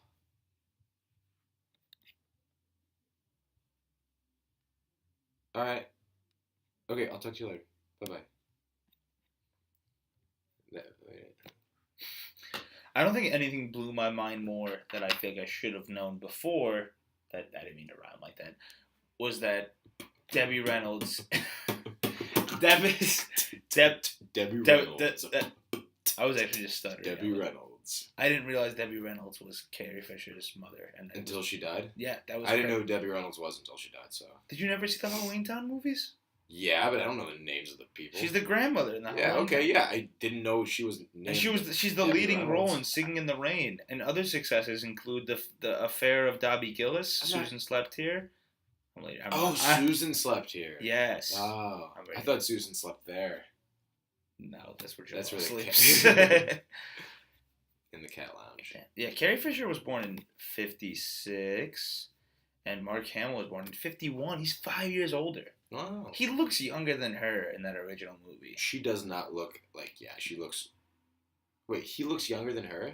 I think he looks like a young kid, kind of. I think she looks like she's in her mid-20s, and so does he. I mean, she's... Again, we talked about this last time. People looked older back in the day. She's 20 years old in that movie. She's 20, 21, yeah. And he's like 24, 25, which isn't that big of a difference, I guess, in terms of... That's not true.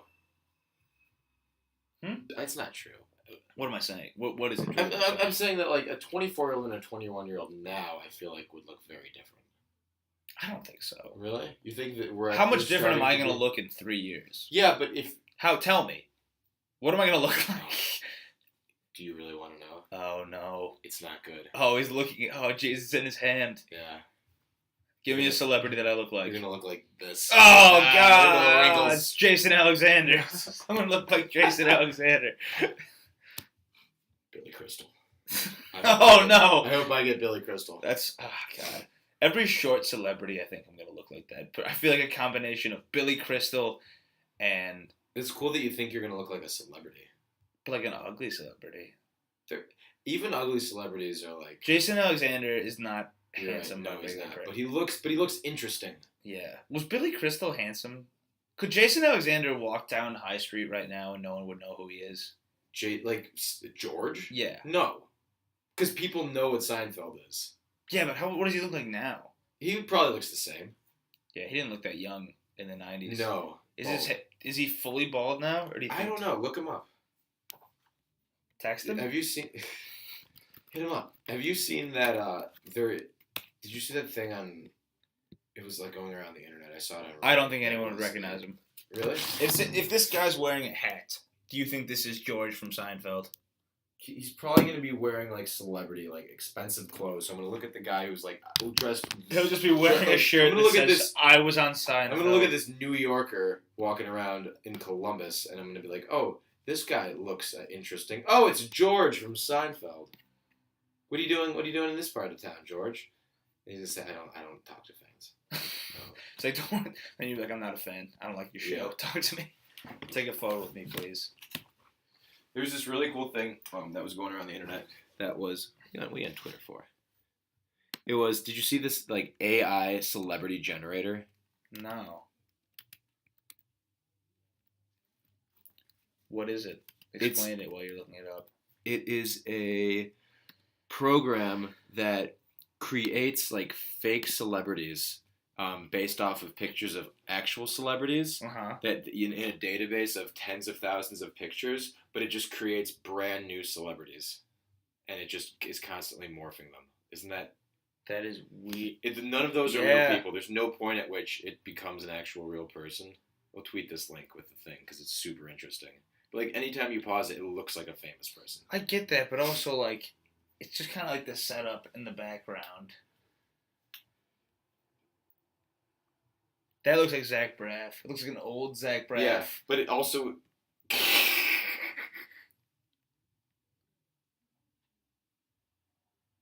It's really weird. Yeah, Yeah. It's a really cool program. That is.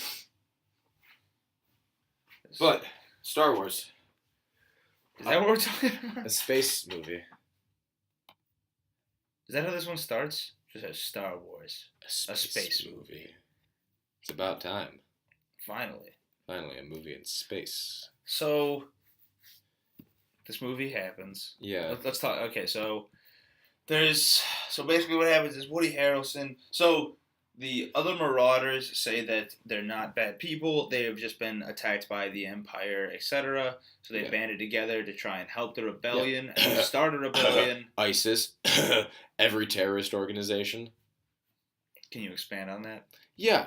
What happens is, the United States. So, nation, ladies and gentlemen, Of the jury. I'm doing Alex Jones.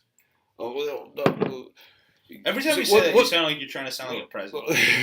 You know, Obama. You're like, ladies and gentlemen, what we have here here is a failure to to communicate. launch. Failure to launch. And Matthew McConaughey. What was I gonna say? Oh yeah, the United States creates terrorists by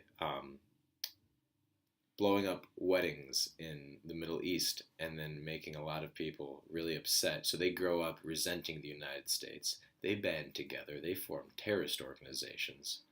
And that way we can be in constant warfare. Military-industrial complex, ladies and gentlemen. You heard it here. Definitely not first. I'm just that's interesting though. That's a really like popular conspiracy theory that is super dangerous. Yeah, It's also touched on in The Last Jedi when they talk about how like the military, the military and like the way to save my ass and tie it back in. And it's like what's the biggest business and what's the biggest business in the galaxy? War. It's like selling selling weapons. Do you think like all that stuff has been way too heavy-handed in these, especially these last two Star Wars movies? What, like the anti-war? And like war? Just like modern-day political sentiments being. I didn't think of it. I really didn't view it as that. I did, but I know what you're saying. The robots' rights thing. Oh, yo, the robots' rights thing I thought was fucking ridiculous. Yeah, because it also like it was so on the nose, and it also like it seemed to diminish. It seemed like it was making fun of it. It wasn't being like... Because it was too silly? It was too silly. It was like, look at... actual civil rights movements? Yeah. I think... Because they're robots. Yes, and robots are dumb. Yeah. Yeah, I think you're right. I also just, like, think that there's a better way to do it that isn't so obvious. Mm-hmm. Again, it's just, I don't like... I know these are children's movies, but heavy-handed symbolism is... a big I don't know. These aren't children's movies. Yeah, they are. Star Wars is for kids. It's PG-13. But it's for kids. You have to be 13. No. You have to be 13. No, you don't have to be. Harry Potter's a movie for kids, and it's PG-13. Do you know what movie started being PG-13? What was the first PG-13 Harry Potter movie? I want to say Goblet. I think Goblet of Fire. Yeah. Okay, keep going. It's got to be, right? Did we talk about Harry Potter last time? I think we did. Yeah. I don't know. Like, Do people that love Harry Potter, like, oh, I'm obsessed with Harry Potter. Like, do they read the books now? Like to this day? Yeah. Like they still go back and read it? Yeah. I don't know anybody who's like weird about Harry Potter. We talked about Narnia a lot last Yeah, week. we I kind of did. want to reread Narnia, honestly. I I've bet got all it's the books. really Yeah. in your ass. Well, I've got the silver chair up in there. I've got the horse and his boy.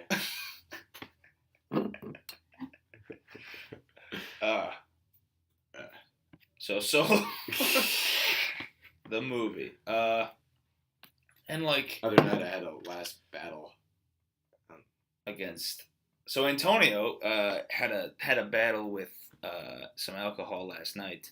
I don't know if you people know about it. It's a very popular drink on Twitter known as A capriccio sangria. Capriccio Sangria. Capriccio sangria. And him and our friend Peyton. It's poised to be the new Four Loko, but it's tough to get. It is It's tough not to get. like it's not like and it's also more expensive. I feel like we were probably upcharged because it was the only place in Columbus that we found that had it. Like called a dozen different places. It was fun. It was fun. It was a very delightful drunk, I think. I think that it's just, I don't know. Alcohol is alcohol. Is it? Yeah. If you go into it thinking that it's going to be like this wild, crazy, drunk adventure, then it's going to be that way. Did you think that? Going into it? Yeah. Yeah, because like you can't help not thinking that because of all the things that I like heard about it. It was like $10 a bottle. It was 16 a bottle. Is it meant to be shared? Probably. Yeah. I mean, But it's it's a probably- bottle of wine. I don't. Yeah. I really did not. I took a couple sips. I did. I mean, I don't like wine in general. It was Right. just like a sour, but not like a good sour. It's You know, I like a good sour. Yeah, it was a sangria. It was a sangria that We should review a sour for. I would like to. Yeah. Whatever we do next. Before Uh, when do Mike and Keegan get back? Like 3 weeks. 3? No. 2 weeks. They're there for 5 weeks, I think, total. Oh. They've been there for about a week and a half. We can tie in a sour. We can Yeah, tie we in a can sour tie to in- we fucking can tie in Deadpool anything. 2. Yeah, we'll do Deadpool 2. We'll do. We'll figure out. Just something. another like Yeah. we'll think of like an actual theme Yeah. episode. You could send in your requests You. on whatever platform you want. You want to send in your requests on Twitter? Hey. That's just our friend Joel. I don't know if you heard the door open. They didn't. So, the Millennium Falcon. So, where were we? There's a lot of double. I can't exactly remember the ending plot points. And like, The Wikipedia. I'm been Oh, on the okay. Wikipedia this whole time. Oh, so why haven't you been pushing this plot? But like, We haven't finished talking about the entire. so, like, I don't know. Like, our friend Peyton said that like, oh, like the betrayal was really cool, but it was just kind of telegraphed the way that like he's like, Woody Harrelson's like, don't trust anybody. And so I knew that was going to be a thing. Yeah, Yeah. no, for sure. He had repeated it a few times. And like But that basically, was well what done. Woody It was well Harrelson, done. what Woody Harrelson did was basically exactly what Benicio del Toro did in The Last Jedi. Double cross. Double cross just for his own gain and help out the Empire, and he doesn't get redemption. Normally, you would think Woody Harrelson would get redemption, but he doesn't, and Benicio del Toro doesn't. But Benicio del Toro is a character in it for like 5 minutes. Still, What's his name? Woody Harrelson drives the plot. it's still the same arc. Yeah. I guess, but the one arc is a little bit longer. I put too much effort into Yeah. defending The Last Jedi. Yeah, I don't want to talk about The Last Jedi anymore. I'm exhausted from that. I kind of want to watch it again. You wanna watch it right I'd now? watch it with you. Not right now, Okay. but right then. So basically, what happens is they decide to get like Han and Daenerys Targaryen decide to give the coaxium to this like basically a rebel supporting organization, and they're like, all right, let's give this fake stuff to Paul Bettany. Yeah. But then, so like what they do is they give know that fake they're gonna be. thing. Yeah, they're like, all right, I know they knew just as that Woody Harrelson was going to betray them, so they gave. So they thought. So they really had the real stuff. They had the real stuff, and they knew that Paul Bettany would think they had fake stuff. Yeah. And so, the real stuff, they were able to corner Paul Bettany's guys. Yeah. But the real stuff was there. And then Daenerys Targaryen kills Paul Bettany. Woody Harrelson makes his way with Chewbacca.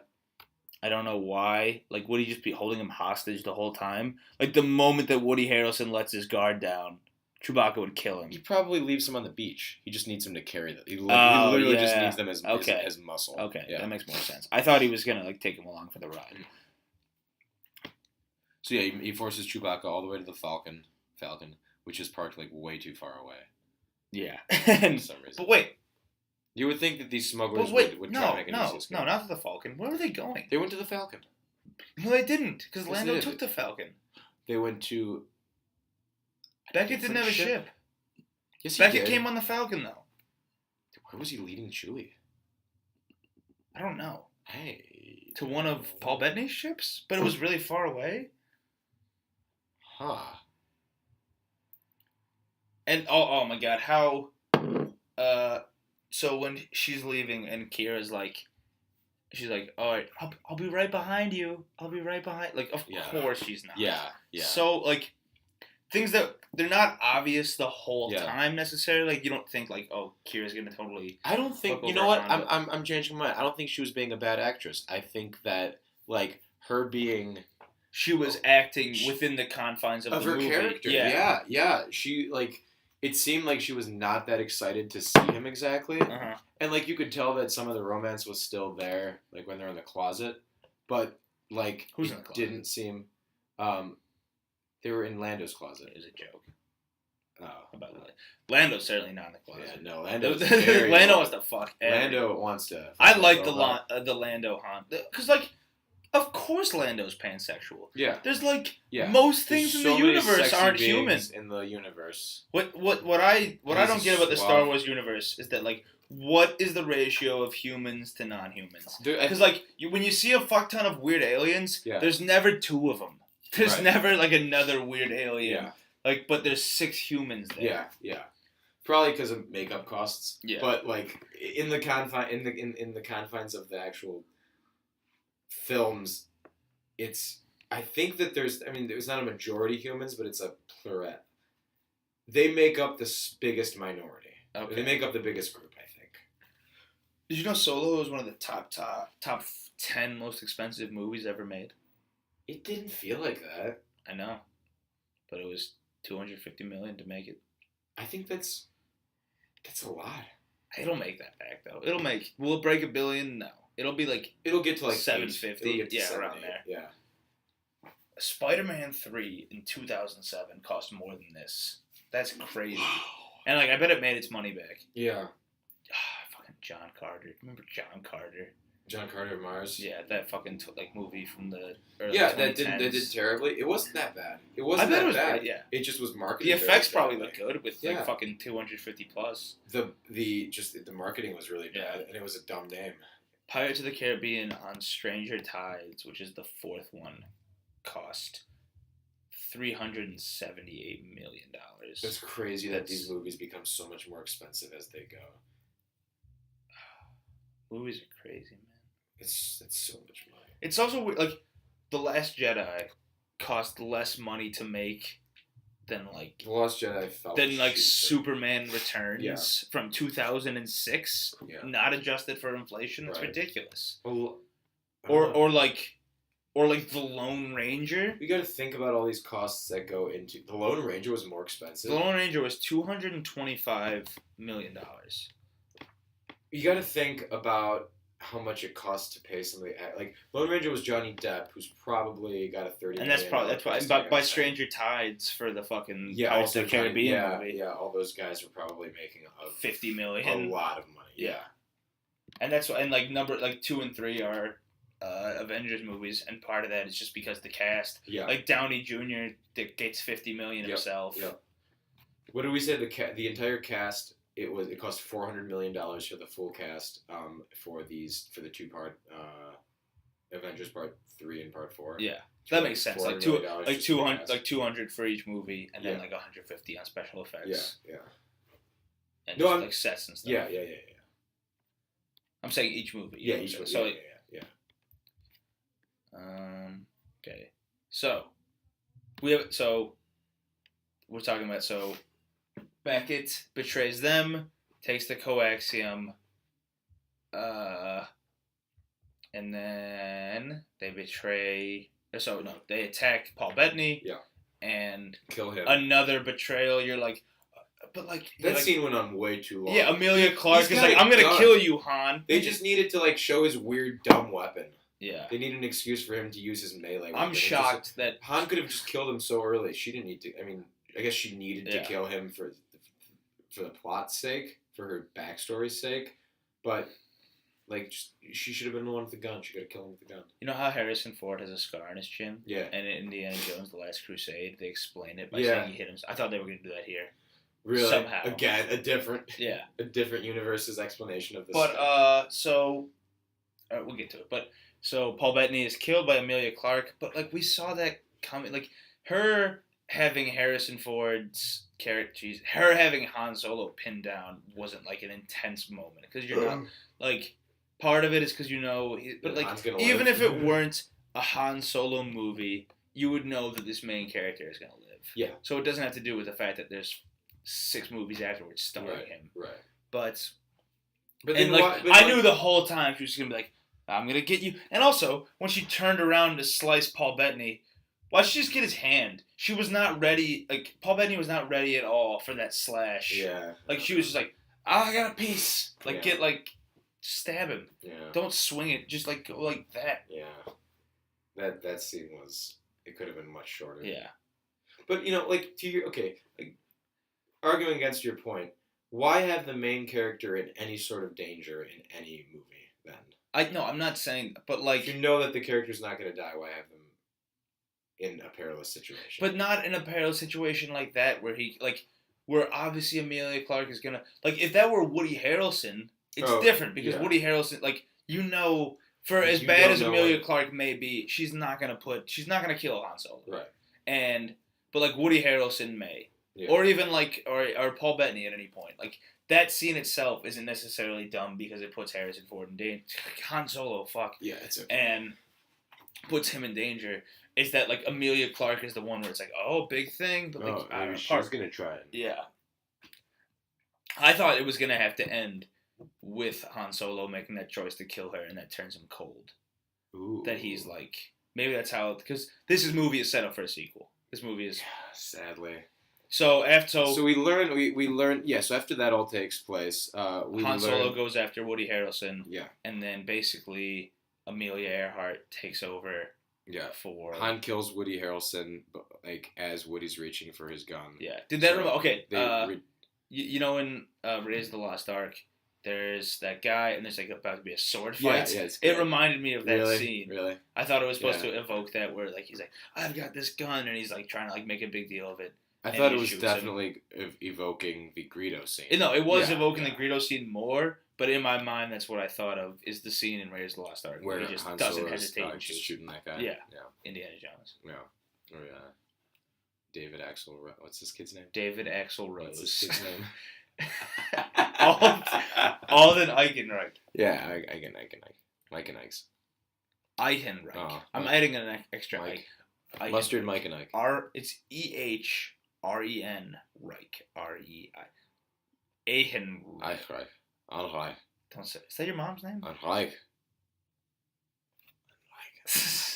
But yeah, so Amelia Clarke takes over basically Paul Bettany's position. Mm-hmm. But again, it's kind of she speaks to her master. It's basically it's kind of just what happens in The Last Jedi. You think that he kills her to take over and team up with Han or Rey, and then it's oh, never mind, I actually just wanted this seat and wanted the power. Like Kylo? Yeah, just like what Kylo did. Yeah. How you think that he kills Snoke because he's turning to the good side, but really he just wanted that position of power. I wonder what that says about our culture. Send in your guesses. About what it says about our culture. And then probably the biggest surprise of the movie, fucking Darth Maul. Was it a surprise or was it Okay. My- Because in my seat, I wasn't like, woo! Yeah, I was like, my what? jaw dropped in like a. Okay, What- you're doing this? They're doing what? this now? Yeah. We're doing this. Okay, we're doing this. And he says, it's the guy who plays him in the... Yeah, it's Yeah. it's Ray whatever. Ray Fiennes. Ray- Ray Fiennes. Ray Romano. Okay. So, and then he says his piece, yada yada yada, and then he brandishes his lightsaber just to show the audience. That, and like it's I got at first, yeah. 1, 2. Remember this? Remember 1997? Yeah. Remember his spinny tricks? Just because like, Ugh. and part of it to me is like, hey, I know that like episode 7, 8, and Rogue One have basically just harpened on like the original trilogy. Here's the prequel trilogy. Here's the obligatory reference to the prequels. Let's see. That was the So- only lightsaber in the movie. Yes. Yeah. And it was okay. But But they are setting it up for a sequel. It seems like yeah, where I guess I don't know, Tatooine, or even just probably, well- probably Jabba and Tatooine and stuff. but then you got but then you have to put and then you like would have Amelia Boba Clarke. in there because they remember how they like it was when Disney announced that they were going to make a new trilogy. It was thought that there was going to be a Boba Fett movie. a movie about the Death Star plans, a movie about Han Solo, and a Boba Fett movie. It was probably going to be the 2020 release, and that probably got shelved, and that might turn into a sequel to this movie. But in 5 and 6, does Han Solo indicate in any way That he knows Boba before? Boba Fett? Yes, Does he? does. Yeah. How? And say it exactly how Harrison Ford said it. Listen, you. Does this Han do the point at all? I don't know. The Han point? So, I don't remember. do you think it was funny how instead of saying I've got a bad feeling about this, he said I got a good. No, I don't like that. the way he said it too is like, I've got a pretty good like his sarcasm isn't like Han sarcasm. No, it's like I'm necessarily. delivering a line. yeah, it's just I'm like delivering I- a like, reference. this is going pretty But well, you right? got, like, again, I keep Like, it's defending just the like- actors here because it's hard to deliver a Yeah. line like that well. Keep talking because that's Some of the dialogue was just so cheesy. yeah, and mostly centered around references to the original trilogy or just fan service in general. I couldn't stand a lot of those moments. The naming scene, the hand scene was good, but it still just felt forced. And we're gonna see that in whatever next movie is gonna be. We saw that in Rogue One. We saw that in The Last Jedi a little bit, and we also saw that in The Force Awakens. You can't get rid of that. And there's also the camera pause. It's so awkward. It's just wait for applause in theater for about... The camera just holds on the character after they deliver the line, like 2 seconds too long. Like the scene in The Force Awakens where Han and Chewie show up on the screen for the first time. The camera just holds way too long on them. It just takes me out of the movie and makes me think about these characters in reference to the movies that I've seen them in before, not as legitimate beings inside a real universe. And it just completely takes me out of the movie. Do fans like it? I don't know. Do we need it? I don't know. Is it just... Yeah. So the thing, like, yeah, obviously you can say that The Force Awakens harpened on old stuff a ton. It did a ton, but like it felt organic. It made sense that the Empire would build another they would build another weapon. That's what they would do. I'm not talking about the entire plot Sorry. of it. I mean, like, the little moments here and there. So What was that all about? A Star Wars movie. Here it goes. Okay, we're back. I just took a shit. Hey, we're back. So I'm Liam. before we were mostly talking. Let's see. We talked about the last scene. About the last The Jedi. last we did. I thought fucking his delivery. Have you seen Oh Hello yet? Like on Broadway? Or Yeah. Like, On Broadway. yeah. You know how, like, basically Han talking to Chewie is like a one-way phone call. I haven't seen that segment. It's basically just like how in a phone call when Yeah, on yeah. either TV, like and have they to have repeat to like the same. the thing. Yeah. It's like, what do you mean we're going to something? Yeah, That's how he yeah. is. Yeah. No one talks like that. Where he says, like, where like he repeats like Yeah. 190 years. Yeah. Like he could just say. But like it works in it always works in these kinds of cases because there's no subtitles. Well, there's no subtitles for the audience, but the other characters don't speak Wookiee or don't speak the alien language, so the character's going to repeat it. It's different than the phone call thing. The phone call thing just doesn't work. Yeah. I think it's similar to it. I think it is. It's this. There's a part where Chewie's kind of telling his backstory, and he goes on for like 20 seconds of.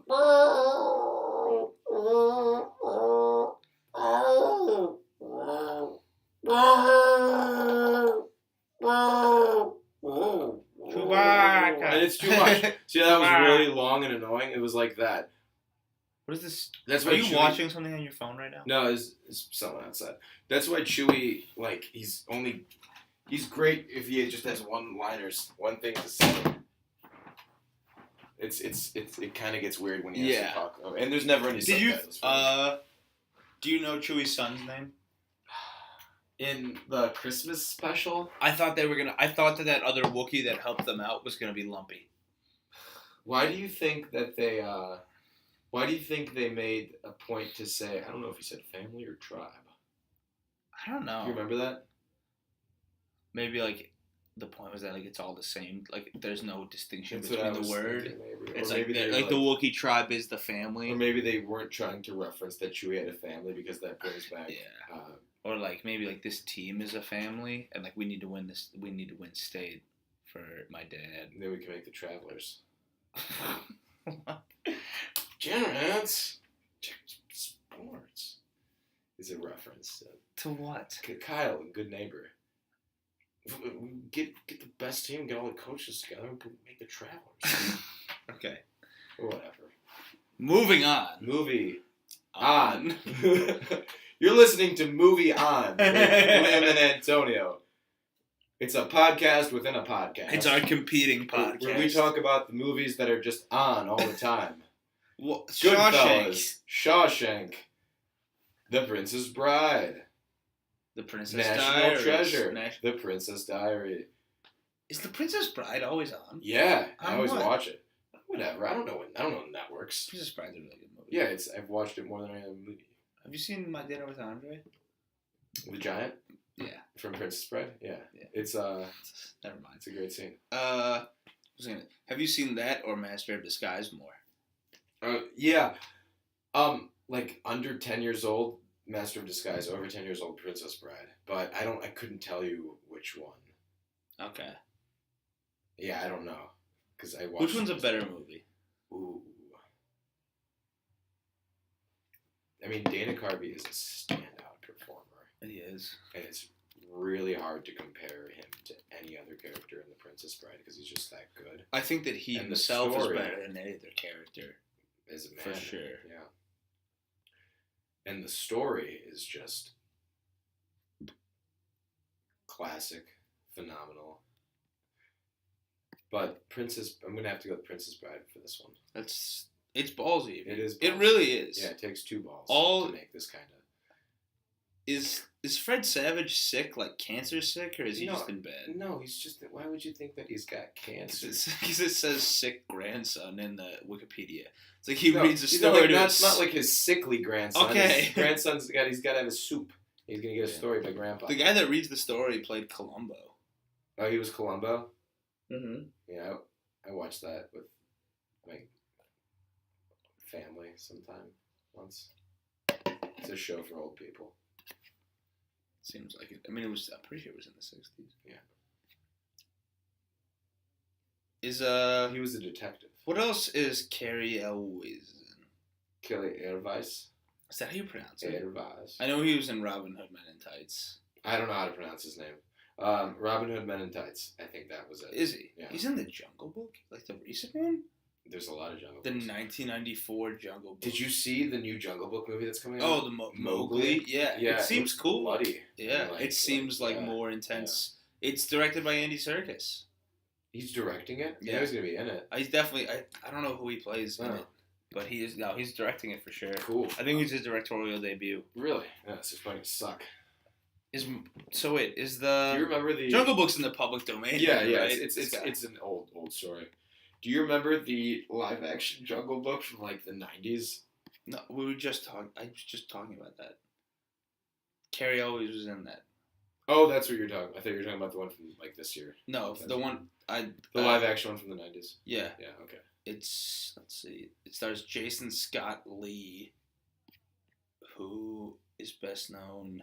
I've heard of Jason Lee. But this is ridiculous. And Lena Headey? I don't know. She's in 300. I don't So a know. bunch of nobodies. But Carrie Always, John Cleese is in it. John Cleese plays Dr. Julie. So the animals, the animals don't talk though. In Yeah, this. they do. No, they don't. We're talking about the Mowgli movie? Or? In the Jungle Book, there's too many Jungle Books. In 1994 Jungle Book, they don't The animals talk. No, they don't. Yes, they do. No, they don't. Yes, they do. No, they don't. Yes, they do. They don't talk. Yes, they do. No, they don't. No voice. I don't think no voice actor is credited for any of them. And it says trained animals. Casey as Baloo, a male bear. But they talk.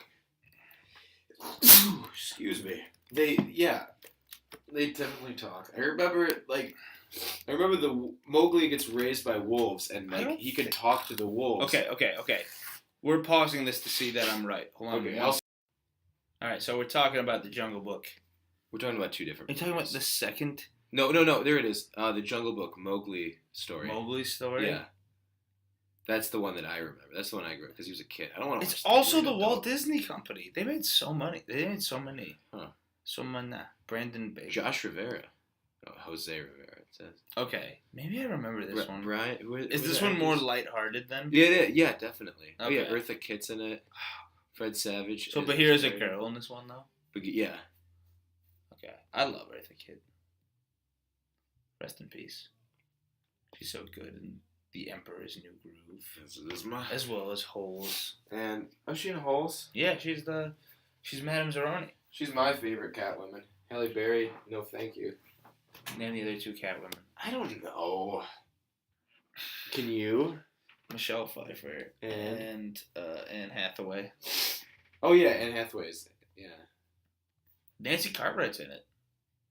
Is it voice? Mm-hmm. She plays Nelson Muntz in a different film, but in this one. In the Simpsons movie? In the Simpsons movie. Scott Menville's in it too. I don't know who that is. But yeah, the animals talk in this one. Okay, that makes more sense. I remember. They definitely have Brian Doyle Murray as Baloo. The only scene I remember in this movie.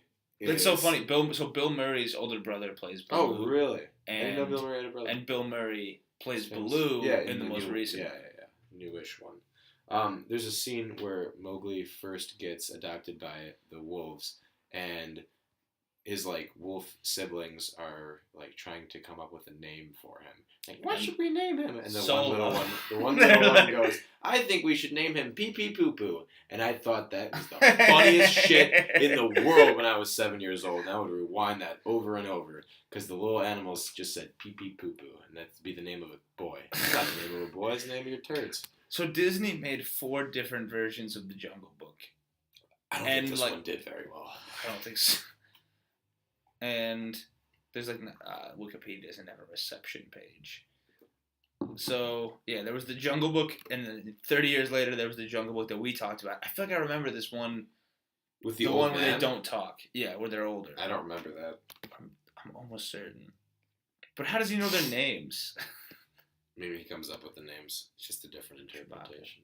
And then and then the Jungle Book 2 in 2003, which was a directed video sequel to the Yes. Jungle Book from the 70s. Correct, from the 60s actually. Really? Is that old? John Goodman plays Baloo, which works really well. He'd be a good Baloo. Yeah. What's your favorite direct-to-video sequel? Lion King 1.5. Did we already talk about this? No, but I think maybe you and I have talked about it before. Lion King 1.5 is funny as fuck. Yeah, it is. It's like mystery lion theater. I told you the like where like what Lion King 1.5 is based off of, right?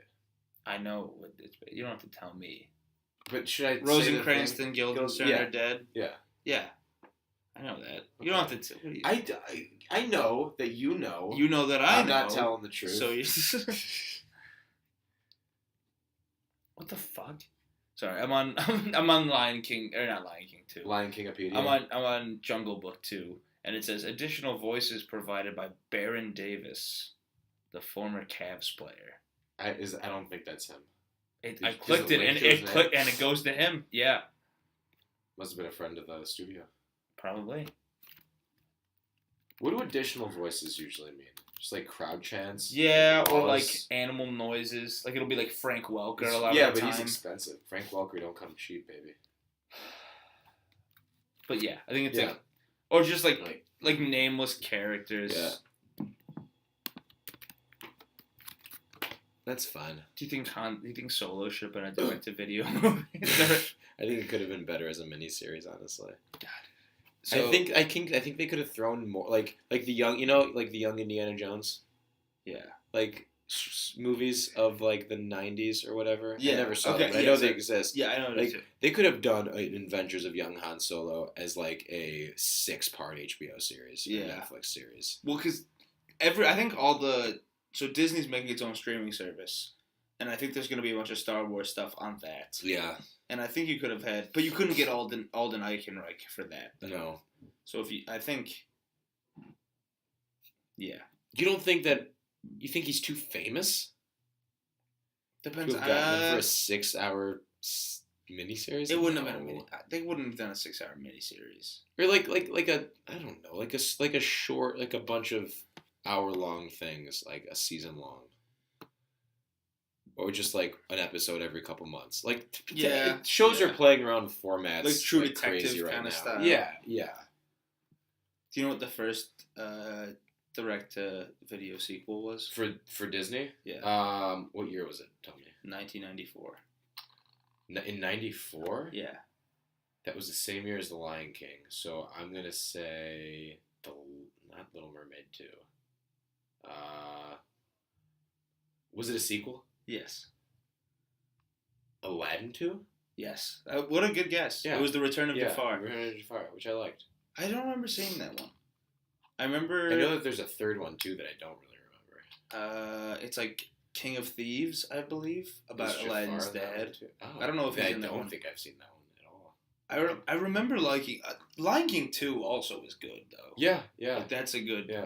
It's. I mean, that's You very. know what that clearly- movie's based off of? High School Musical. No, Lion King 1. But It's actually a retelling of West Side Story, but with animals. Oh, I was thinking it was a retelling of Grease, but with animals. No, you'd be wrong. Oh shit. I remember really liking Little Mermaid 2, but probably because I With was her very daughter? young. Yeah. Yeah, that was a good one. But it was just kind of like, it was the opposite. It was her daughter was a human, and she wanted to be a mermaid for some reason. Oh, That's what happens in it. the grass is always. There's an Atlantis too. I like the Stitch follow-ups too. Like there was Stitch the movie. I didn't remember all that. There were so many. I watched the show though. Lilo and Stitch the show. Yeah. I love That Lilo was and Stitch fun. the show. That was fun. I wish there were more episodes. Yeah. So we could have seen all But, 600. Like they couldn't make them because. Yeah. Yeah. There was. Did you read Brother Bear too? Did you like Brother Bear 1? Yeah, I love Brother Bear. I love one. Brother I have Bear that on 1. DVD. I like Brother Bear 2 a lot too. I don't think I ever I saw can't it. remember. I couldn't tell you what happens in it, but Brother Bear is a damn good movie. That's got Salisbury Hill in it, right? Isn't that? What? It's probably the first time I heard that song was in Brother Bear. Is it in that? Yeah. So, what was I gonna say? We were talking about some Disney sequels. Yeah. Uh, Because this is a Disney sequel. Because Han it's a Solo is. Disney prequel. Who's is Princess Leia your favorite Disney princess? Yeah, I don't know. Sure. Why not? Okay, sorry. Is it yours? Is she yours? No. Okay. No follow-up questions. Yeah, who's your favorite Disney princess? Probably Belle. Really? Why? Yeah. I love Beauty and the Beast. Yeah? I think it's the best of the Disney princess movies. Tales old as time. Beauty and Beast. Mrs. Potts. Thick as fuck. Do you think, what's the name of her son? Chip. Do you think he just had like a brain deformity? Yeah, that's not cool. Okay. That's like naming, I get that, but so the way I was thinking of it is like it's not like their physical form. It would be like if I put your soul. We're talking about the soul now, but if I put your soul into this cup and then broke the cup and you return to human form. That's right. Okay, that makes sense. Yeah. So it's not necessarily like the deformities that. Why don't they retain their original human names? Maybe it was just a fucking happy. Maybe it was It It must have been a happy coincidence. Do you think there were any crazy? Like, do you think that there were a lot more pieces of furniture to start with, and most of them just went fucking crazy and like threw themselves out the window, and those are the survivors who are like, no, we're gonna get out of it one day? I think so. You think so? Yeah. Imagine your soul getting trapped in the body of a piece of furniture. But I can move. I can move around. I have a face and stuff. I have people around me who are in it with me. Is that all you need to do to be happy? Is move around, have a face and stuff, and have people around you? What else? What do I need? What else do I need to do to be happy, man? Tell me. Whoa. I really want to know. It's amazing. They made a Tangled follow-up, like a direct-to-video thing. I thought they were going to make a Tangled 2. And there's a Tangled the series. Really? Yeah. That was fun. I like that one. It wasn't. It got overshadowed by like Frozen. Do you remember the Kim Possible movie, the first one? Never a Kim Possible guy. Really? Kim Possible was actually great. Like a legitimately good show. Did you see also with Nancy Cartwright? She plays Rufus, the naked mole rat. Rufus the cat? No. Oh, now you're making me sad about Rufus the cat. R.I.P. Did you see Princess and the Frog? The Frog? Frog. Just say no. I think I have. I honestly don't know. Really? But I don't think I don't think I've seen it straight through. I think I've seen that's like a show that that's a movie that I've seen parts of. Okay. But I don't think I've seen it all the way through. It was a cool idea. I wish I would have. Mm-hmm. I would like to go back and watch that. It's a New Orleans like princess story. How is there a princess in New Orleans? I don't understand that. No, she's not a princess. She's just like I think she's like works in like a diner, and there's a frog that's like, I am a prince, and if you kiss me, you'll become a princess. And she's like, okay, a talking frog's pretty fucked up, but like, I'm gonna wait to kiss this thing. But she does, and then she also becomes a frog. So most of the story is them two as frogs. Oh, and they interact with a bunch of crazy animal creatures, like Shrek 2. They're both Shrek 2, most of the time. Gale of Darkness. Yes, it's kind of like that. Not like yes, it's like Shrek 2. Because they're both green. But they end up as humans at the end. Oh, like how Shrek 2 should have ended. Really? Mm-hmm. I don't like that they stay ogres. Really? Yeah. That's a piping hot take. It is. Like handsome Shrek should have been like handsome with his again. Huge face. Yeah, his big like Stan Smith looking motherfucker. Have you seen? He looks like the dude from Stranger Things season 2. Billy. You haven't seen Stranger Things season 2 yet?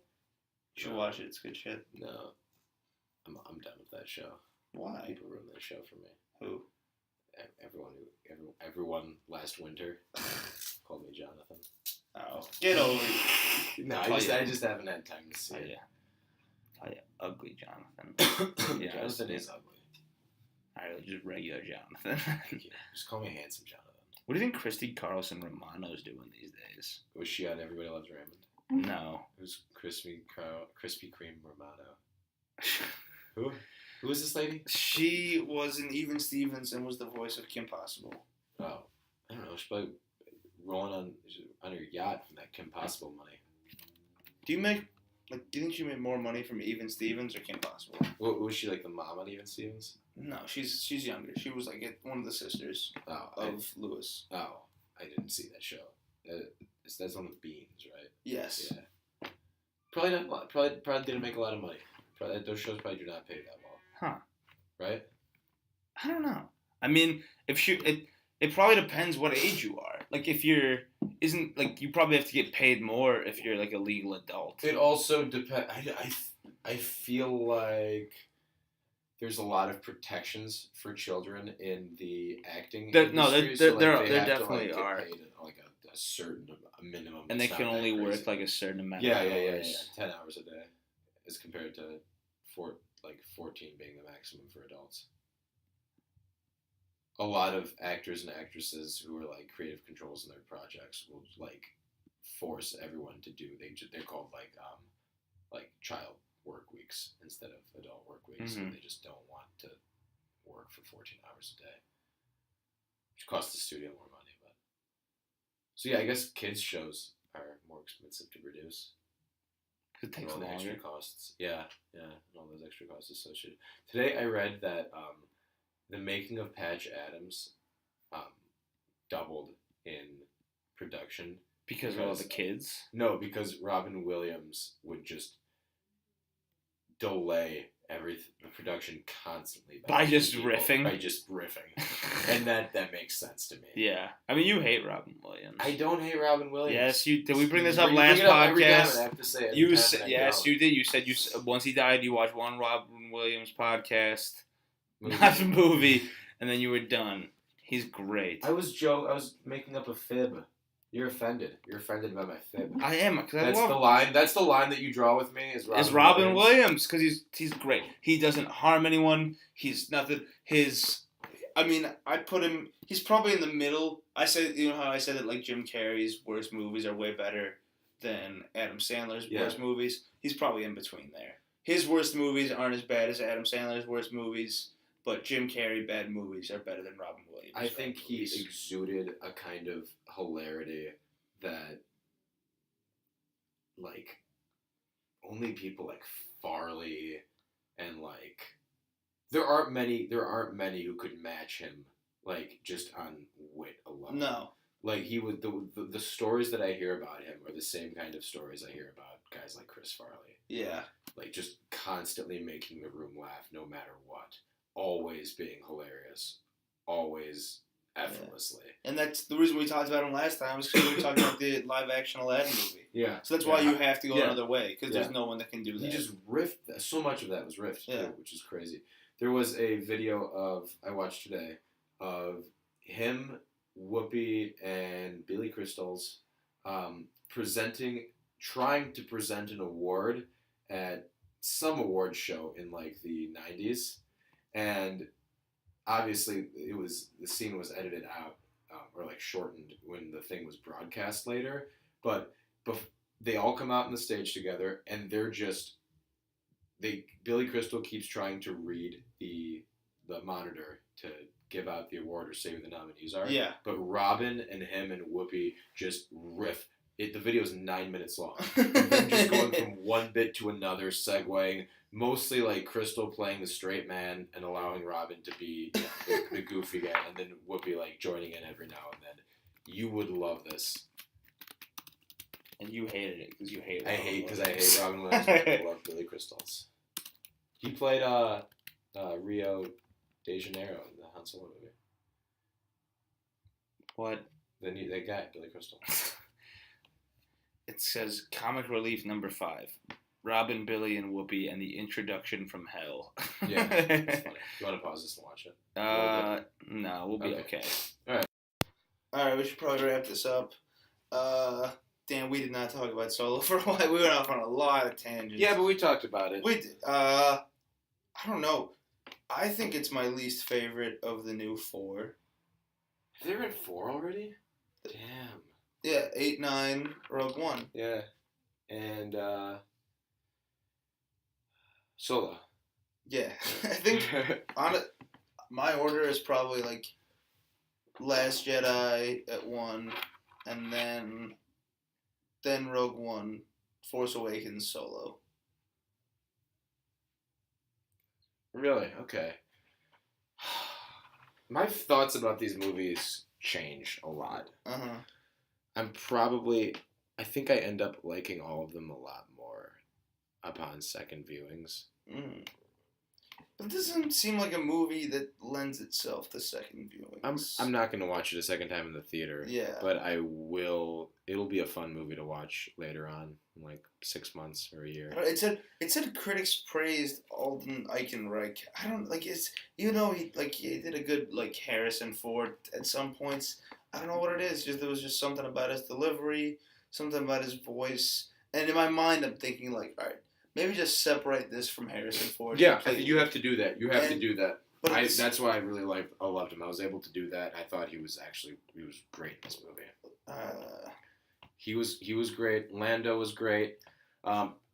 Woody was great most of the time, but again, just some lines were bad. Yeah. Like like I said, like the last line, like when have I ever let you astray, man, or whatever. There's other lines that I can't think of now. Yeah. But yeah, it was just stilted and just cliche too. Mm-hmm. What are you gonna do? It's Star Wars. Make some more. It's been my excuse for every like 5 minutes. Like it's Star Wars, whatever. Yeah.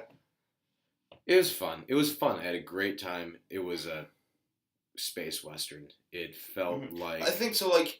Like Peyton said a bunch of times that like, oh, this is more original, but it's original within the realm of Star Wars, but it's not itself an original story. No, but it's based off of the same ideas that George Lucas and like Larry Kasdan and all those other guys who were making the movie originally were inspired by, like the Flash Gordon serializations and the Western serials and the Western movies and Joseph Campbell. It's all that old stuff, and it's done with a unique Star Wars take on it. It's space opera. It's a great space opera.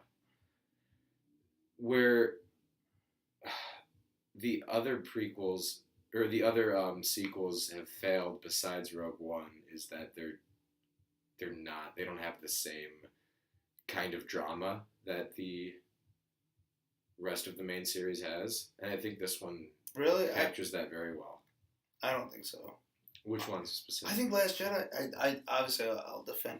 I don't think Force Awakens has the same drama, but I think Last Jedi has that drama in scenes like the throne room scene, it does in parts. It does in parts, but this feels whole. This feels like a lot more of a whole movie.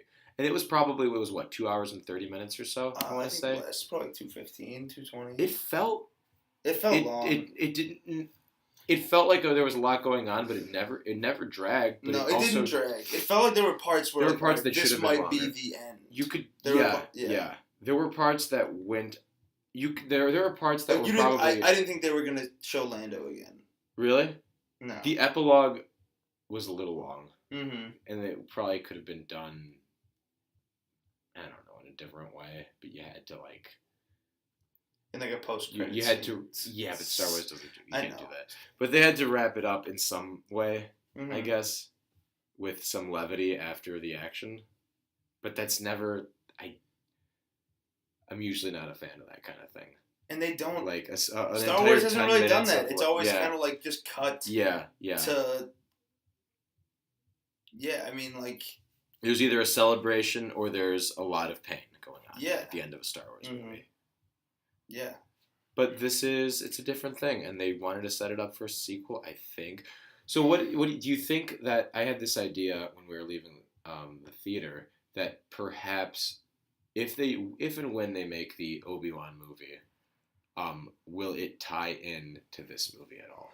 Because it'll take place around roughly the same time, especially if Kasdan said that this movie takes place 10 years after the events of Revenge of the Sith. 10 years. Basically 8 years. Okay, so 10. Yeah, okay. 10 years before. You could say either way. So are we going to have the next solo, or like the Obi-Wan movie taking place probably around 10, 12 years after Revenge of the Sith, and that would make it just sense, a little bit after that's about as old as Ewan McGregor is now. Yeah. That's and like it wouldn't want to be that close. You don't want to have it too close. Yeah. Because he doesn't have that same. He doesn't have like the same thickness of the hair. Yeah. He's not quite yet. Maybe. I mean, I don't think maybe if they don't do an Obi-Wan movie, I think if I think Ewan McGregor's on board. I think he has been. Yeah. But like, if you can't get Ewan McGregor, don't do that Don't fucking make it, movie yeah. at all. Yeah. So if they don't, maybe fuck. Luckily, these were both empty. Wow. And like maybe Han's going to Tatooine, and presumably will encounter Jabba the Hutt and stuff. Yeah. But If they're setting up a sequel for Tatooine, it's gotta. it makes sense if Obi-Wan. Yeah, Like, it'd be weird if they how didn't. else would Obi? So in Episode 4, does Obi-Wan know that Han is going to be there, or is he just looking for a ship? Maybe they'll retrofit that. Yeah. It wasn't just like Han happened to be the person that was there. It'll Which be would the be okay to retrofit because of the Force and yada yada yada, but Han, like Obi-Wan will be like, I know a guy. That's how it's gonna go. everything is I know a guy, and everything is let's explain this. I don't. Yeah. They don't need explanation. No, that's what I liked about The Last Jedi. Just as cut Snoke in half. Yeah. That's how I say about all these explanation things. Who cares? Cut Snoke in half. And that's the movie ReBrew pod. Did you pause it? No. Okay. And that's the podcast. Is it? We're gonna give our scores. I think like it's a fun, like a 7 out of 10 movie. It's Yeah. a fun movie. I don't think it's as good as any of the other 3 that they made so far. I think it's. Do I like it? This is the worst movie since Attack of the Clones. When you paint it like that, I No, guess. overall movie, not even Star Wars movies. Yeah, just in this is general. the worst Yeah, since 2002. No, I think, yeah. What's all that shit on your pants? Those your painting pants? These are my painting pants. Oh, okay. I shit on them. Oh, that's from earlier. White, like a bird. Yes. Yeah. And also on the outside. So you're giving it a 7? Is that your I final would say, answer? but then also I just said that. Would I give Revenge of the Sith? Well, don't just forget it. Don't compare it to anything. Just think about it in the terms of what it is. What do you give it? I would say 7 out of 10. I would go 7.5. Okay. Yeah. $1, Bob. And the actual retail price price is $6.50. Oh, we both lose if the spin we were wheel. way. What happens if both are over? It doesn't go to the closest. I think there's like a showdown. Yeah, like a fight. Yeah, between the 2 old ladies. Cool. Okay, so it's a 7 from Liam. That's a 7.5 from Antonio. Yeah. Actual average score 7.25. It's just for Solo. It's a fun movie. It's a lot of fun. Go and see it. I guess it's fun, but like as someone who cannot stand bad dialogue. Yeah. Some of it really bothers me. But don't let it bother you too much. There's going to be people that we know who are going to be really, it's going to bother them a lot. Just all over nerddom. It's fun, but a part of it, it's just a little bit boring. Like, it's just not that much. Not boring. Because it didn't need to happen. Yes. We didn't need it. But it's just like, we have it now, so I'm going to take it. I'm going to run with it. I liked it a lot. But also, like, we didn't need Rogue One, and I want it, and that felt like more to me. Yeah. It felt like not everything needs to be part of the entire cohesive, 9-episode saga. That is what's going to sell the money. But the money, sell the tickets. You want to sell some money? Yeah, I'm selling money. If you want to buy some money. I got a good rate. What is it? 1 for 1. Oh shit! You don't find that kind of rate. But yeah, I don't know. Okay, we'll probably on Solo. Let's call Keegan. What time is it there? It's 7 a.m. They might be waking up bright and early. It's Memorial Day weekend. Do they celebrate Memorial Day? Bury? I don't think so. You think in Spain they're celebrating Memorial Day? Oh, yeah, they're in Spain right now. Are they actually in Spain? That's a shot in the dark. Yeah. They're in Madrid right now. That's fun. Yeah. How far east are they going? Are they going more east than Germany? Well, let's find out. I don't know. I have no idea. I don't remember. They're doing some of the Slavic states. Yeah, some of the Baltics. Yeah. That's cool. Yeah. We should do our favorite European movies in honor of them. Like what? We could do that now. Like British movies. Oh. I could. Train Spotting. Star Wars, kind of. Harry Harry Potter. Potter. Lord of the Rings. Lord of the Harry Potters. Barry Lyndon. Have you seen Barry Lyndon? I have. Really? And let me tell you. I'm letting you. Well, let me not waste my breath, because you wouldn't understand. Okay. So, yeah, it's Star Wars. Go watch it. It's fun. Yeah. Don't make a big fucking deal about it. That's. Don't make a big deal. It's Star Wars. It's for kids. It's movies for... If you're arguing about movies for kids, then you should see a therapist. Us. It's the Movie ReBrew podcast. All right. Have you been on Rotten Tomatoes? Can you guess the tomato score? 78. 71. 71. Can you guess the audience score? 8.3. No, it's percentage. Oh, the audience score? Yeah. What percentage of people liked it? 83. 58. You see, nerds. I'm shocked more people liked this than The Last Jedi. No, I'm not, because it's less divisive. Yeah. But, like, I wonder what people's complaints were. But these are the kinds of people who would go onto Rotten Tomatoes and make their opinion heard. Because they don't like it. People will go out to vote against something more than they'll go out to vote for something, you know? Yeah. No, yeah, it's like a Yelp review. Yeah, it's curmudgeons. Everyone's a curmudgeon. Movies are fun. Stop making a big deal.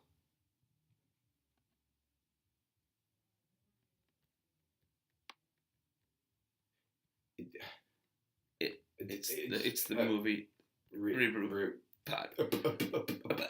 It's the movie review podcast.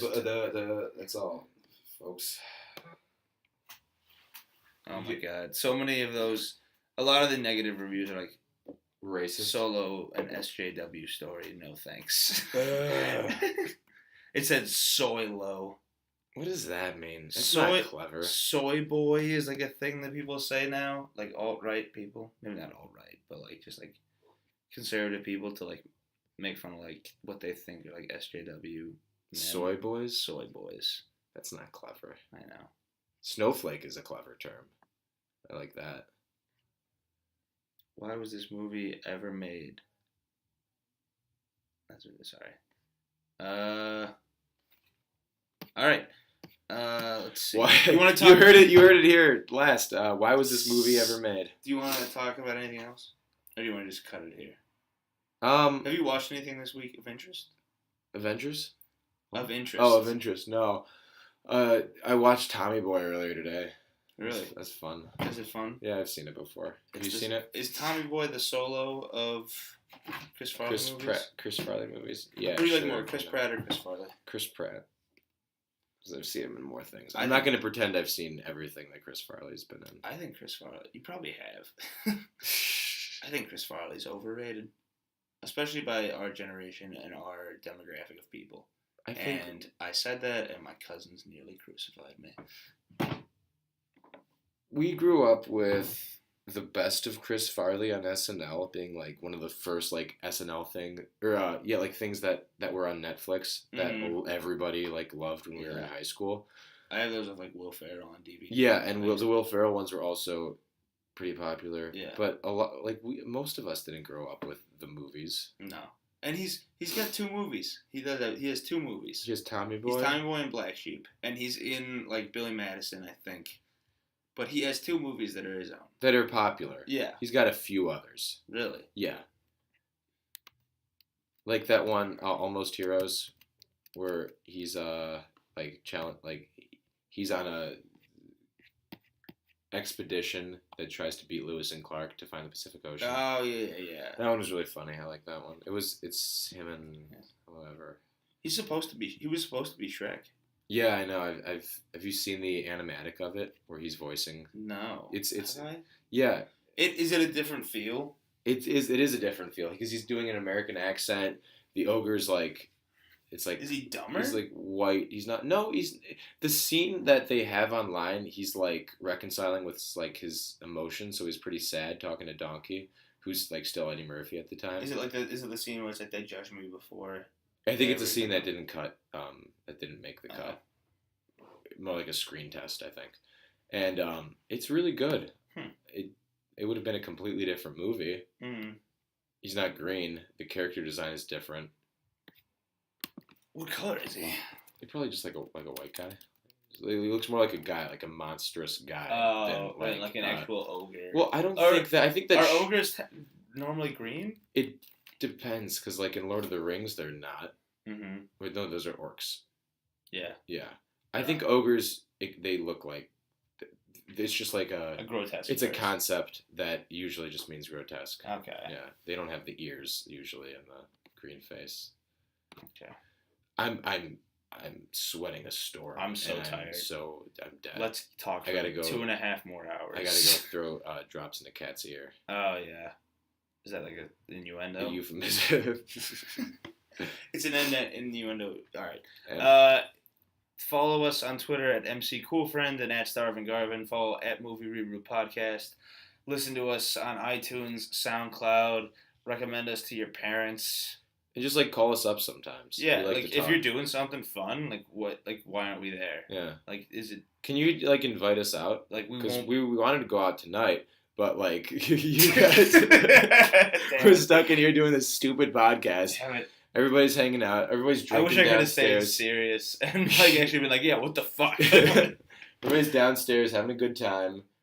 Like, oh, Liam and Antonio are gonna go up there and do this stupid podcast. So. Just ask us like what we're doing. Yeah. Just hang out with us. Yeah. Please. Yeah, we're so lonely. We have talked to each other for so long. I'm sick of this guy. Just invite us out separately, please. Yeah. Like hopefully there's two things going on. Or we don't have to walk. You guys together. decide together, like which one of you is gonna take me, which one's gonna take Liam, and just separate us, please. Jesus. Wanna go hang out? Yeah, probably for a little bit more. All right. Good night.